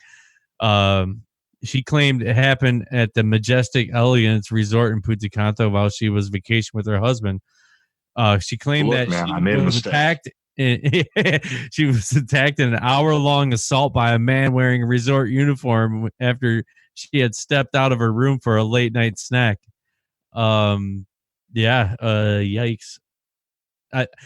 My wife was telling me. My wife was the one who informed me about all this stuff. So I was trying to get her to come on tonight, but like, let's add another person. Yeah. So That would have been fun. Yeah, I'll get her on one of these days. She's in the podcast for sure. I got her into that. So that's my claim to fame. So James, what do you think it is then? What do you think's going on? What's happening, James? I think what I guess I'm on board with two different things. There's a lot of people getting sick in their rooms, and what I think is they're spraying for bed bugs and this chemical that is laying around. People are smelling this shit coming through windows and stuff, and I think that they're spraying. That's a business in itself, and when you got high traffic people coming in and out there, who God knows what they're fucking bringing in. I mean, I deal with it doing rentals, and I can imagine a hotel. Bed Holy bugs. shit. Yeah. Well, that's high potent chemicals. They say they're, but God, dude, the DR, what do you think they're using? Like gasoline or something.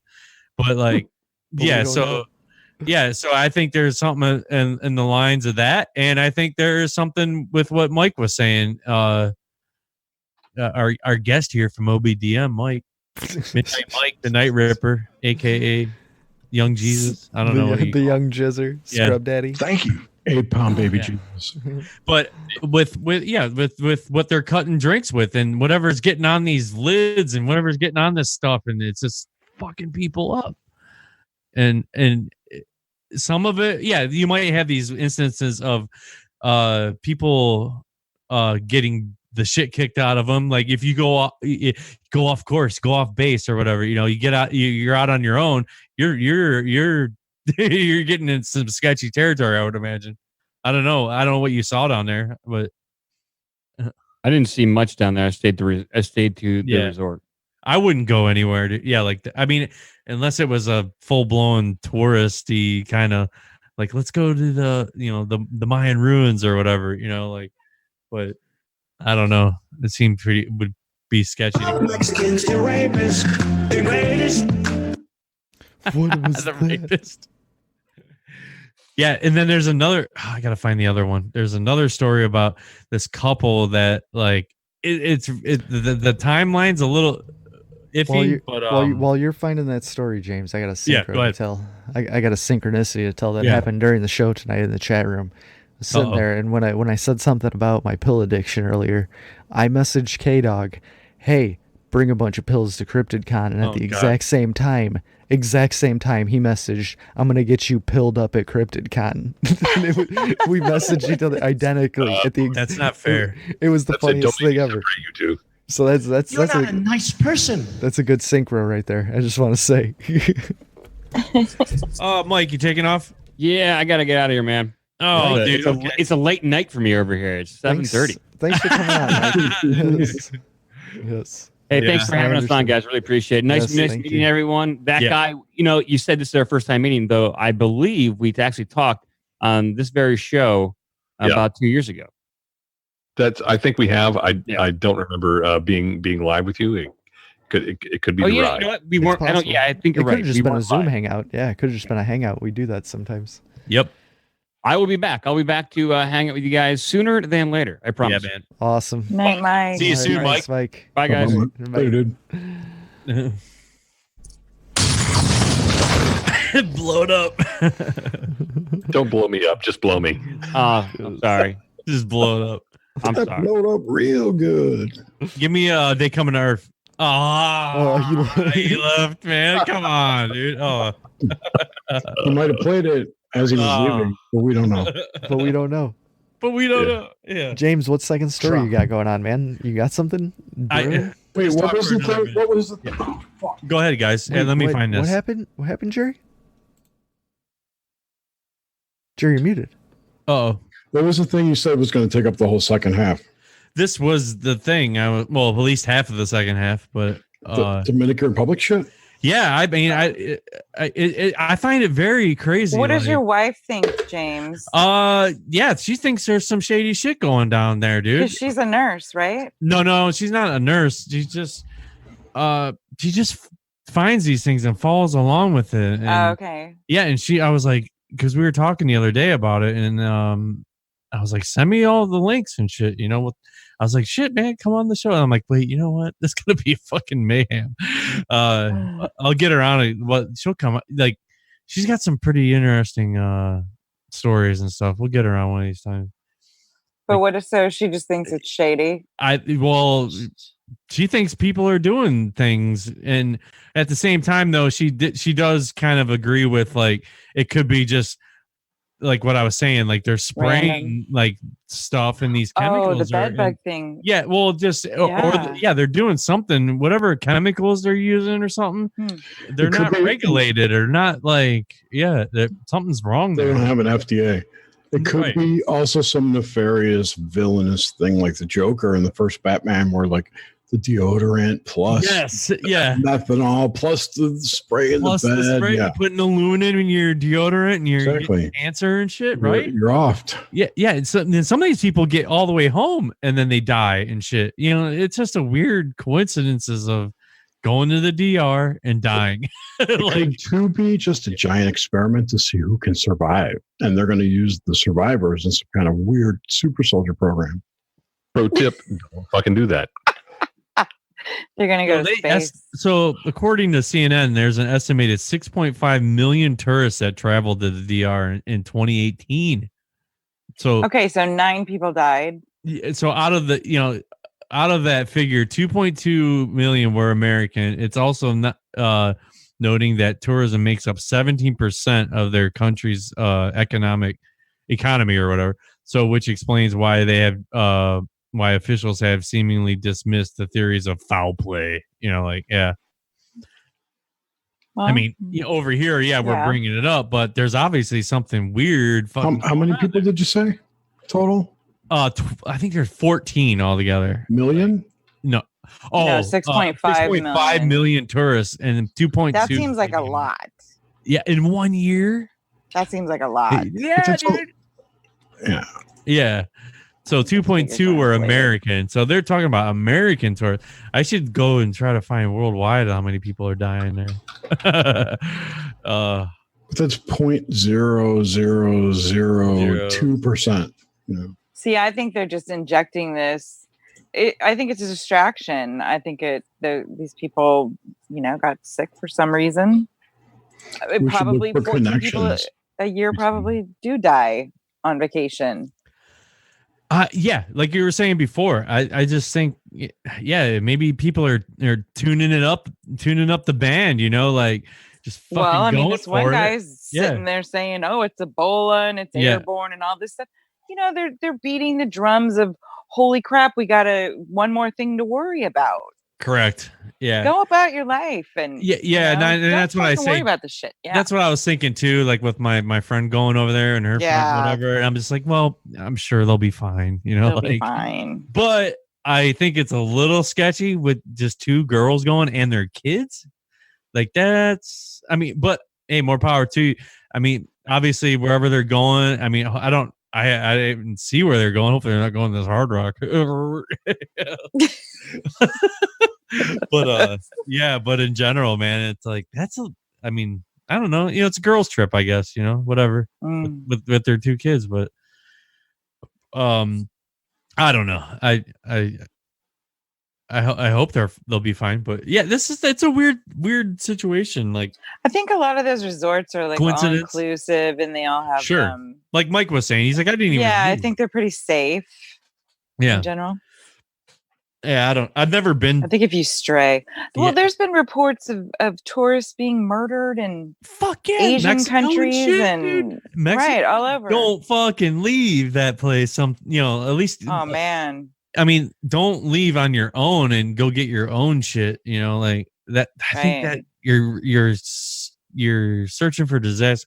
I don't know that guy. You ever been to like one of these inclusive places, like in your adventures? No, I've never been to one of the inclusive resorts. You ever been to Mexico? Go like Cancun. Cancun has a lot. Yeah, Cancun's got some, but it's most of the places that I've been overseas that were all inclusive had to do with like ladyboys. Yeah, no, that's not it. No, it's shoes. Although if someone in Singapore says, yeah, you really need to go down to the bars on Boogie Street, yeah, don't believe them unless you're thing. I'm just saying. So but it's most of the all-inclusive stuff has been Viking river cruises, which are freaking awesome. I cannot stress how awesome those things are. Sounds exhausting. Viking river it's very cruising? relaxing. What is that? It's like imagine. I saw the commercial for it. No. Imagine going to a very cool hotel. I went on that cruise actually. By the way, the one where they're turning around in the river in front of the building with the huge building with the tiles on the roof. That's in Budapest. Yeah, it's a great trip. But it's like imagine going to a very cool town and checking into a hotel, and then you hang out in that town for a few days, and then you go to sleep one night, and they've suddenly taken the whole town away, and they brought in a completely different town overnight. Weird. And then you can go out and explore that town. It's a dimension. That's a dimensional shift in the Matrix while you're sleeping. It's very cool. I mean, well, this is what you get to do when you're traveling on a river because it's all everything's kind of close by. Nothing's really any more than about 30. That's what I enjoyed about the cruise. I went to sleep and I woke up and I was in a completely different place. And I would imagine I'm going to take another cruise and then I can go to Mexico for 5 hours. Yeah. But that was the problem that I had. We Mrs. That Guy and I used to sail on Holland America, and we still like them a lot. I mean, they're a great cruise line. But the problem that I had with it is having I was in the Navy for a long time, and I got spoiled because we would pull into a port and be there for like a freaking week, and you could go find all the gross parts of town, and just all the fun stuff to do that you're not supposed to do, and when you go there on a regular cruise line, on a commercial cruise line, you're there for like 4 or 5 hours, and it's not really enough time to do much of anything except see what the cruise line wants you to see. So, right. But with the river cruises, you have a lot more time in port, and it's just a lot more relaxed. Everything's closer to, you don't have to sail halfway across the freaking world to see your next city. Shit. It's a lot of fun. I got 2 more stories or articles I could go. Actually, I was going to tap back into what I was talking about last week with Admiral Wilson and these leaked UFO documents. Mm-hmm. And just one part of it, which is pretty freaking interesting, was the Admiral describes reverse engineering program involving the ET spacecraft. I mean, this stuff is mind-boggling. I'm kind of with Michael Aquino. What did he say? What does he think? I don't know. Who's Michael Aquino? Anything that we're seeing is exotic. He thinks it's all military. I think there's some exotic stuff or some unexplainable stuff. No, he doesn't think that. Specifically. There's these craft that have crashed and they don't know how to fucking get them running. Allegedly. Yeah. I don't believe any of this shit has crashed anywhere. I believe it's been dug up or found. Oh, there you go. Oh, it's kind of like that ancient tech. Yeah. Well, what was the Tom Cruise flick? War of the Worlds. They come up out of the ground and shit. Yeah. No, there's no aliens. They're humans. It's human shit. It's stuff that humans made in a prior civilization. Ooh. Is that what he said? No, that's what I said. Oh. Man. I'm stealing your idea, dude. Bill Anderson, the book was way better. Well, in the transcripts of 2002, the conversation between Vice Admiral Thomas Wilson and Eric Davis, who I was talking about last week, it was revealed that the crashed extraterrestrial vehicle was being reverse engineered by a major aerospace company. Who do you think's the largest aerospace company? I would think like Skunk, like Boeing, like Lockheed Martin. Yeah, right? Lockheed Martin. Lockheed Martin. And their division is Skunk Works. Yeah. So I'm going to go along with those guys. So And they're a majority, a majority of the Defense Department's budget goes to Lockheed Martin. yeah, and it was funny last night. And actually, I might tune in tonight. I tuned on into Fade to Black because Stephen Greer was on. I was like, I got to hear what I haven't heard from this dude in like a year or two or whatever. God. Yeah, I was like, I got to hear. Basically, he was still pimping Unacknowledged. Of course he was. And then, but Greer is in these documents, dude. Like he is pretty legit, dude. Like, well, because they go back to 97, they go back to those times when he first started, But yeah, so it goes into like we first learned about the classified UFO program. Later, that guy, you taking off, bro? Peace out. Yep. All right, man. Bye, that Dude, guy. thanks for See hanging. you, that guy. Yeah. Hey, thanks for having me. Mm-hmm. Shoes. Rumham. Rumham. Hell yeah. Rumhammerstein.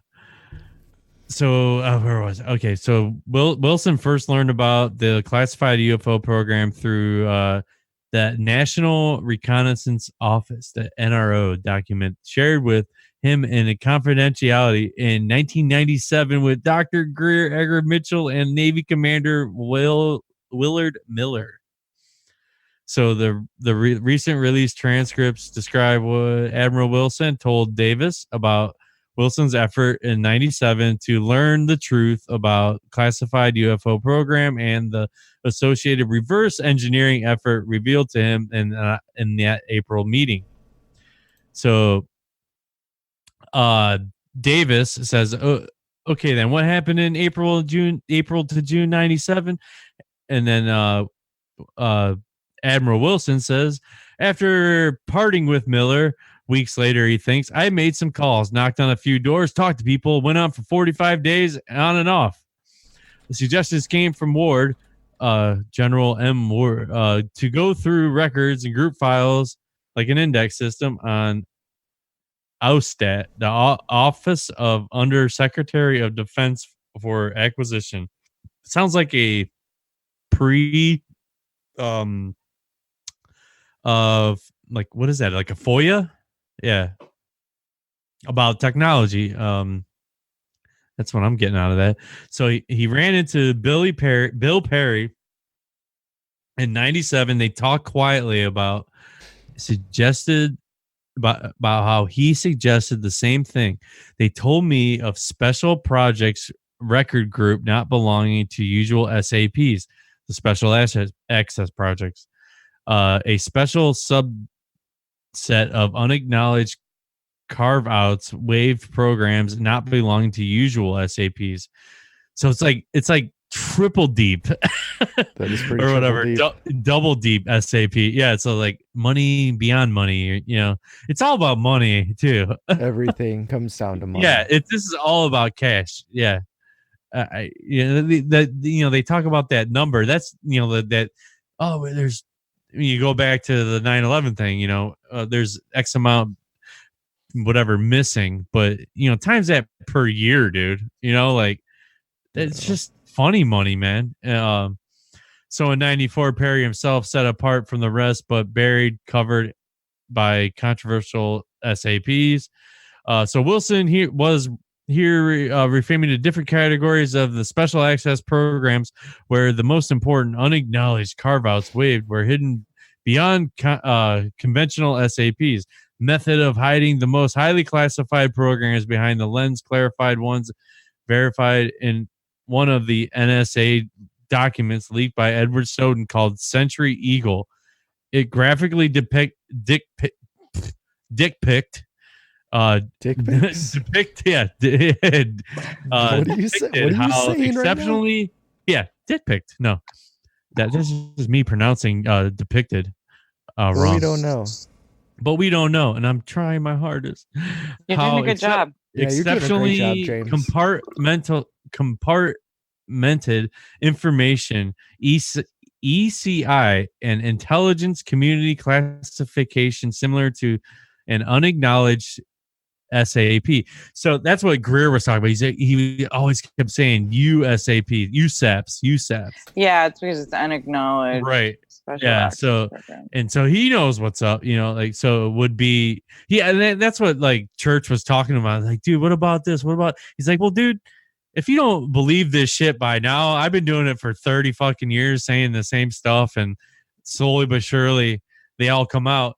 And what's happening with him is that it's weird. It's like it's another twist to this whole weird story about how these SAPs, these special, like they're like I don't want to say committing a crime. It's against the law. They're stealing money basically. So these dudes that work for these companies can technically say whatever the fuck they want. It's really weird. Like, so I think you're going to get a lot more shit coming out soon. And it's like a different spin on it. Like all of a sudden now it's like illegal and like they can they're not held by like governmental grounds because it's like these secret companies, like Boston Dynamic or Skunk Works, like what do you think, Jerry? Well, they're NGOs. They don't have to play by the government's rules. All right. Yeah. But Walter Bosley came out today on Twitter and said basically that whole idea of things being classified beyond the president is bullshit. Right. Well, he Greer even brought up, because they were talking about this recent thing where Trump was on TV talking about the UFO. He's like, I was approached to debrief him on this what's going on. So I wrote a thing for him and all this stuff back in right before he was run, in 2016 or whatever. And so in that interview he just gave this week or whatever about UFOs, he's like, I was debriefed in UFO, and it was all his shit. Like it's weird. And he's like, you've never seen a president besides you got Reagan back then talking about we need, right. No one's admitted to being briefed on UFOs. Right, compared to what Trump just said. And Trump's really not, he's like, I don't really believe it until they doesn't believe it. Front yard. Yeah. He's a non-believer.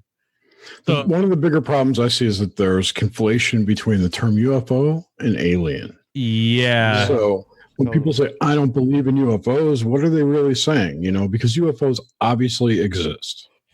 Yeah. I've seen them. Right. Suzanne's seen them. I don't know if you guys have seen them, but totally. There's shit out there. Yeah, there's shit out there we can't explain. So what that is, we don't know. Yeah, we don't know. And so I think what Trump was saying, I got briefed on it. No, I don't believe there's aliens. Yeah. Right. Well, obviously Trump's Trump, but like every one of these dudes is being fed like a line to follow, right? So, but Trump's a different character. I don't know what he would, if he's really going with the status quo or not. It's hard to tell. Yeah, he's also from the era where UFOs have been mocked and you're called crazy if you believe in them. So he's not gonna put himself out there for anything else to give him extra ridicule that he can avoid. But we don't know. It's almost like maybe that's the whole plan. That maybe he's trying to bait Trump into saying he believes in aliens. Well, there's also you don't know who's your president. Yeah. You don't know what's going on. We don't know what's going on. That's the tough part. Right. Yeah, like you really don't know. He might be playing them, and we're just getting the sideshow. Well, that's true, but I like the fact that he said everyone should believe what they want to believe. There you go. Yeah. I like you don't know, and it's okay. Exactly. Like Jacob always says, he's like, dude, I'm on board with him. He's like, I'm like about saying like, I don't know. Yeah, exactly. Yeah, I'm totally on board with that. You don't 'Cause have to who know the fuck everything. knows? Like, yeah. Nobody knows anything. Yeah. Nobody knows anything. The only thing I know for sure is that I'm going to sexually assault K-Dog at CryptidCon. That's the only fact. Japan, But other than that, Mexico. there's no facts that we know. We I don't know think it's things. going to happen. Yeah.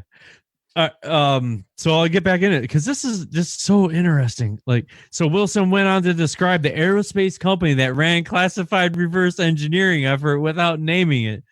Who was the project coordinator of the USG agency that runs the program? And then Wilson Wilson. So yeah, these are two dudes talking back and forth. So. And Wilson says, an aerospace technology contractor, one of the top in the U.S. Who do you think that is? That what I was just talking about earlier. Lockheed Martin. Yeah, there. Well, yeah. So who? Core secret, can't tell. Defense contractor. Yes, one of the best of them. So the reference to the best of them finally firmly points to Lockheed Martin Skunk Works division, which has a long track record of successfully working on cutting edge space engineering programs. For example, Skunk Works, a former director, Ben Rich, was found of ending lectures by declaring, "We now have the technology to take EP home," said Ben Rich. Yes. Yeah. So that was, fuck, who knows how long that was a long time ago, like in the 80s. Well, this comes from like what this is all this shit is back in 97. Did you just light a bugler hand rolled cigarette, Suzanne? I did. Did you? Oh, you did post the bugler. I heard the flick of the bic. Yeah, that was great. I put a I'm so little happy. green. But we stuff didn't in hear a there, flick of the too. bean. No. Flick of the bean. No. Not flicking any beans. No, she's not. Well, I don't have to really get into specifics. Yeah. So Wilson then explained what happened when he discovered which company was running this program, UFO program, and contacted it to gain access. So what happened when you found? What happened with you? What happened with you found contractor? I made several calls in 97. So this isn't first to Paul, Mike, and Perry to confirm that I had the right contractor and the program manager to talk to. Did they confirm? Yes. Then what? So in the May 97, he made 3 calls to the program manager, one of them in the conference call with the secretary director of that corporate attorney. Confusion on their part to why I was looking at them and what I wanted them to, for and wanted to know about. Very testy tone from all of them. So Wilson next explains how he was denied access to the classified UFO program by 3 corporate officials: program manager, security director, and attorney. So Wilson said, I told the threesome I wanted a formal debriefing tour, etc. Was exploiting my regulatory authority, and deputy director, blah, blah, blah, blah, blah, blah. Told them that being brief was an oversight they needed to correct. I demanded. They needed to discuss his demand, so they hung up. Got a call 2 days later, and they said that they didn't want to talk on the phone. They arranged a face-to-face meeting at their facility. Did you go? Yes. 10 days later, mid-June, I flew out there, wherever there is. So I flew out there. They met in their conference room in their secure vault. 3 of them show up. 3 guys whom had Telcon? Yes, same 3. Security director, NSA retired, and CI expert, program director, corporate attorney, called themselves the Watch Committee. Our gatekeepers, or our gatekeepers. So he describes how the Watch Committee told them that about a prior incident years ago where the present security system was set up after an arrangement was reached at the Pentagon Special Access Program Oversight Committee, SAPOC, which overhauled in 94. The very likely due to the incident Wilson was told about. It's too much.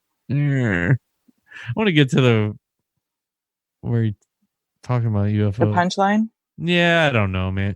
God, this is so long. Okay. It certainly is interesting. Yeah. Basically, And he the kept fact it's been digging and hidden. kept finding more compartmentalized parts of all of it, and like, so let's see. Finally, Wilson was told that the UFO program was a reverse engineering program of recovered extraterrestrial vehicles. Exactly what Greer, Mitchell, and Miller told him. I should have read this a long time ago. Told him at the April 97 meeting. Importantly, Wilson expressed his surprise thinking that the UFO term was a merely cover for acquired foreign aerospace technology built by the USSR or China. I love China. China. Yeah. I asked I asked what they were then. Loud groan from the program manager, security director, and attorney says it's okay to say it. Say what? They were a reverse engineering program. Something recovered years ago in the past. Technology, hardware was recovered. So I thought they meant recovered Soviet, Chinese, etc. hardware and reverse engineering it like a missile or intel platform or aircraft. Actually came to meeting, expect to find its sensitive foreign collection and reverse engineering operation. Thought UFOs used as a cover for that. So I said that they said that they weren't that either. They had program manager talking a craft, an intact craft they believed could fly. The program manager said that they did not know where it was from. They had no ideas on this. It was technology that was not of this earth, not man-made, not by human hands. Wilson next described what he was told the corporation had encountered great difficulty in its reverse engineering efforts. He said that they were trying to understand and exploit the technology. Their program was going on for years and years and years with very slow progress, agonizingly slow, with little or no success, painful lack of collaboration to get help from outside community, except experts and facilities to assess the effort must remain isolated and use its own facilities, cleared personnel, though tough environment to work, about 400 to 800 workers, varying in number, founding. So yeah, all these dudes are compartmentalized. Like yeah, it's what you've always heard. Like this guy doesn't know what that guy's working on, and this guy doesn't know what that guy. So yeah. So when Wilson threatened to go to the SAP program oversight committee, he was told to go ahead by the corporate watch committee and was eventually denied access by the senior review group of the SPOCs or whatever, the Pentagon committee set up to oversee special access programs. Before the week of 97, they told me, Admiral Wilson, that they were sustaining the contractor. I was immediately to immediately drop the matter and let it go. Forget about it, as I did not have peer review over the project and didn't fall within my oversight. I became very angry. I started yelling when they should have kept my mouth shut. Senior review group chairman said that if I didn't follow their suggestions, that I would not see the director DIA promotion. It's all about promoting more money, right? Get early retirement, lose 1 or 2 stars along the way. Really? Incredibly angry, upset over this. Livid! And why such a big deal over this, considering the position of trust that I have in the Pentagon. I do have a relevant regulatory statuation authority over the program. That is my position. The refusal to grant access to the crucial moment where Wilson realized that the corporation was being supported by a powerful group linked to the Pentagon to hide the corporation's reverse engineering of the extraterrestrial spacecraft as an unacknowledged waved SAP hidden within the labyrinth of the conventional SAPs conducted by the Pentagon and its corporate contractors. The refusal ultimately why Wilson believed that the UFO cabal MJ-12 was in charge of the UFO related projects, and even senior officials at the DIA and Joint Chiefs of Staff were out of the loop. This is what they told the Commander Miller back in June 1997. Dude, I was graduating in June 1997, by the way, who in turn relayed Wilson's conclusion to Stephen Greer and Edgar Mitchell, who respectively revealed more details over the next 2 decades. That's for K-Dog. Thank you very much. That's really nice. Thank you. God. Okay. So Great that's segment, James. What about that? I don't know. I knows, find this man? stuff mind-boggling. It's amazing. Who knows? It could all just be Weird one how- elaborate Nina, disinfo I don't know. campaign. It's all right there. It's all right there. Maybe. Right there. Why are they talking about it now, though? If all this Because stuff's I been don't going know. on for so There's long, the why moon is it all thing. There's coming out this now? thing. There's SMQ stuff. There's just so much. There's the shit we were talking about right in the beginning of the show. Is it maybe that we're just like inundated with so much information that there's so much shit coming at us all the time that we're just not able to process this, or we're processing too much at once? I don't know. I don't know what's going on. It's just craziness. But it's like this stuff's been going on since the 50s. Why now are they pushing for all this disclosure and all this get it out now? Like, what's the purpose? What's the purpose? They could have done this a million times. You got to listen to what SMQ's talking about, because it's pretty interesting. He's on point, dude. I gotta get this mother around. Well, his whole premise from his contact or whatever is that we are dangerously close to a civilization reset. Okay. That seems about right. Well, Yeah. we've had a good run. And it can be avoided if people wake the fuck up. So there's an effort by people who know this to get the information out there to wake people up to it. It's going to be like a hockey stick kind of exponential release. So as things start coming out, it's going to be faster and faster and faster. And more and more and more. So get used to the more information. But see, I think we're all good. I really do, because we've been through all that bullshit already. I think we're good, dude. Think about all the people who never looked into UFOs or ghosts or whatever, never got to like all the shit that we've looked at. You're spot on, dude, because it's even like Greer said, dude, we've been doing this for so long. Like, oh, they can't handle it. That's all the thing was that, oh, the public can't handle it. Yes, they could give a fuck about lazy it right to now. Yeah, and it's gonna hit them in the face when, because there's, dude, you have the TV shows. There's another new one, like whatever, like the PTSA thing. There's another one like that now.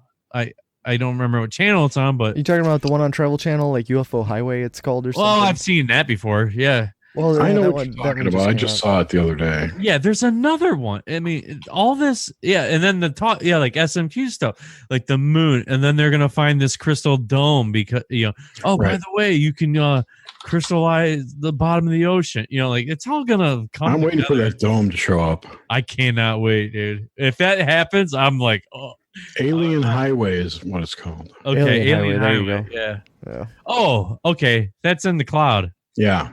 I meant to watch, but I just got my internet back. I've been so fucked over I'm so the last- happy. I'm so happy, James, that your dude, internet's back. you don't even. I was sweating bullets. Yeah, man. Dude, I It get was- home. it My was- wife's it was like, crisis- "Cancel crisis it." I'm like, you cruise. fucking kidding me? Are you kidding? Crisis cruise and text messages all day today. Yeah, I was straight tripping, dude. That was great. I gotta say, shout out to Jawbreaker who's listening right now. You know who you are, you motherfucker. Is that who I think it is? Yes, it is. Okay, Yeah. I thought so. All right, it's all Yeah. making sense now. Yeah, you got to come hang out with us and tell us some some of your stories, dude. But I don't know, man. What a night, dude. My head is, what a night. Such a good show. Yeah. Good stuff. Jerry, who you got on Nox Mente tomorrow night? Tomorrow we have Jessica Morocco. Interesting. She's a psychic and a channeler. She channels a bunch of ETs.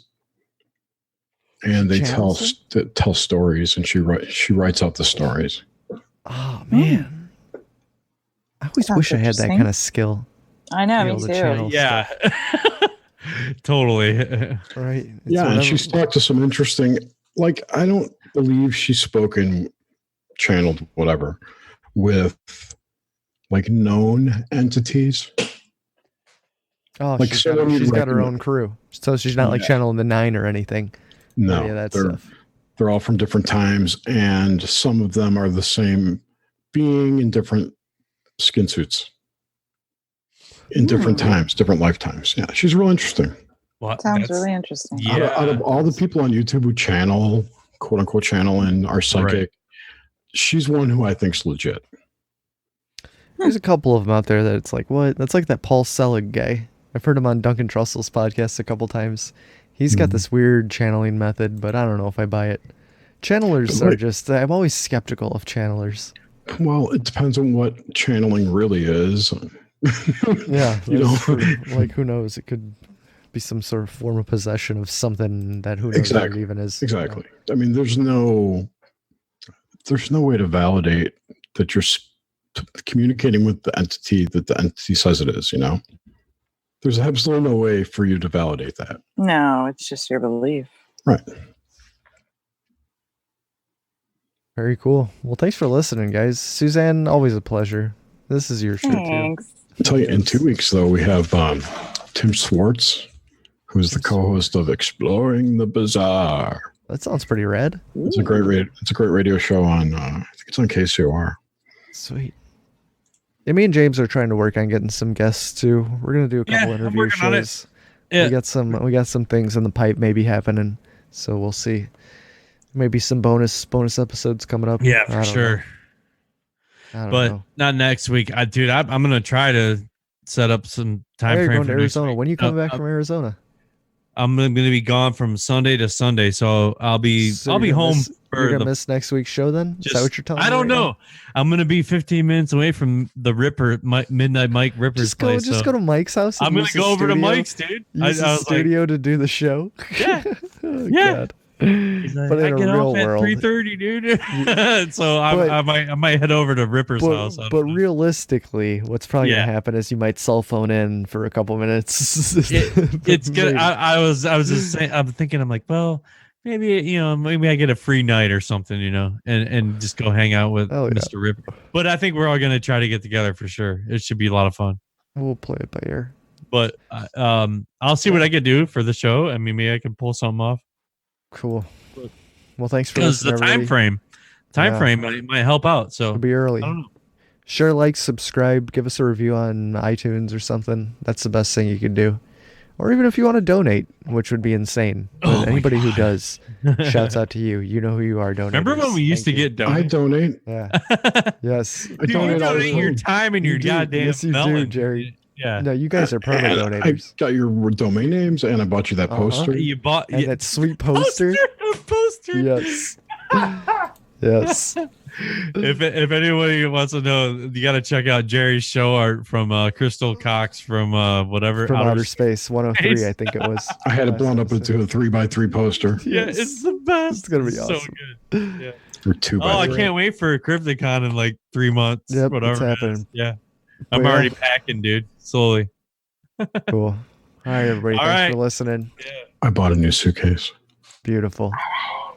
Goodbye. I don't think it's going to happen. Good night. So long. Stream's done. I'm walking gingerly through the rat race. Take a look at the big old smile on my face. Kicking around down by the pool of narcissists. The people are many, they preen themselves. Oh, how they navel gaze. Somewhere over that hill, the gloomy skies cease to exist. I'm climbing that hill, I pass by and pity the poor Sisyphus. I go into hyperdrive, turn into a beam of light. I'm strolling down aesthetic electric avenue. The people are predictable, they say good morning, how do you do?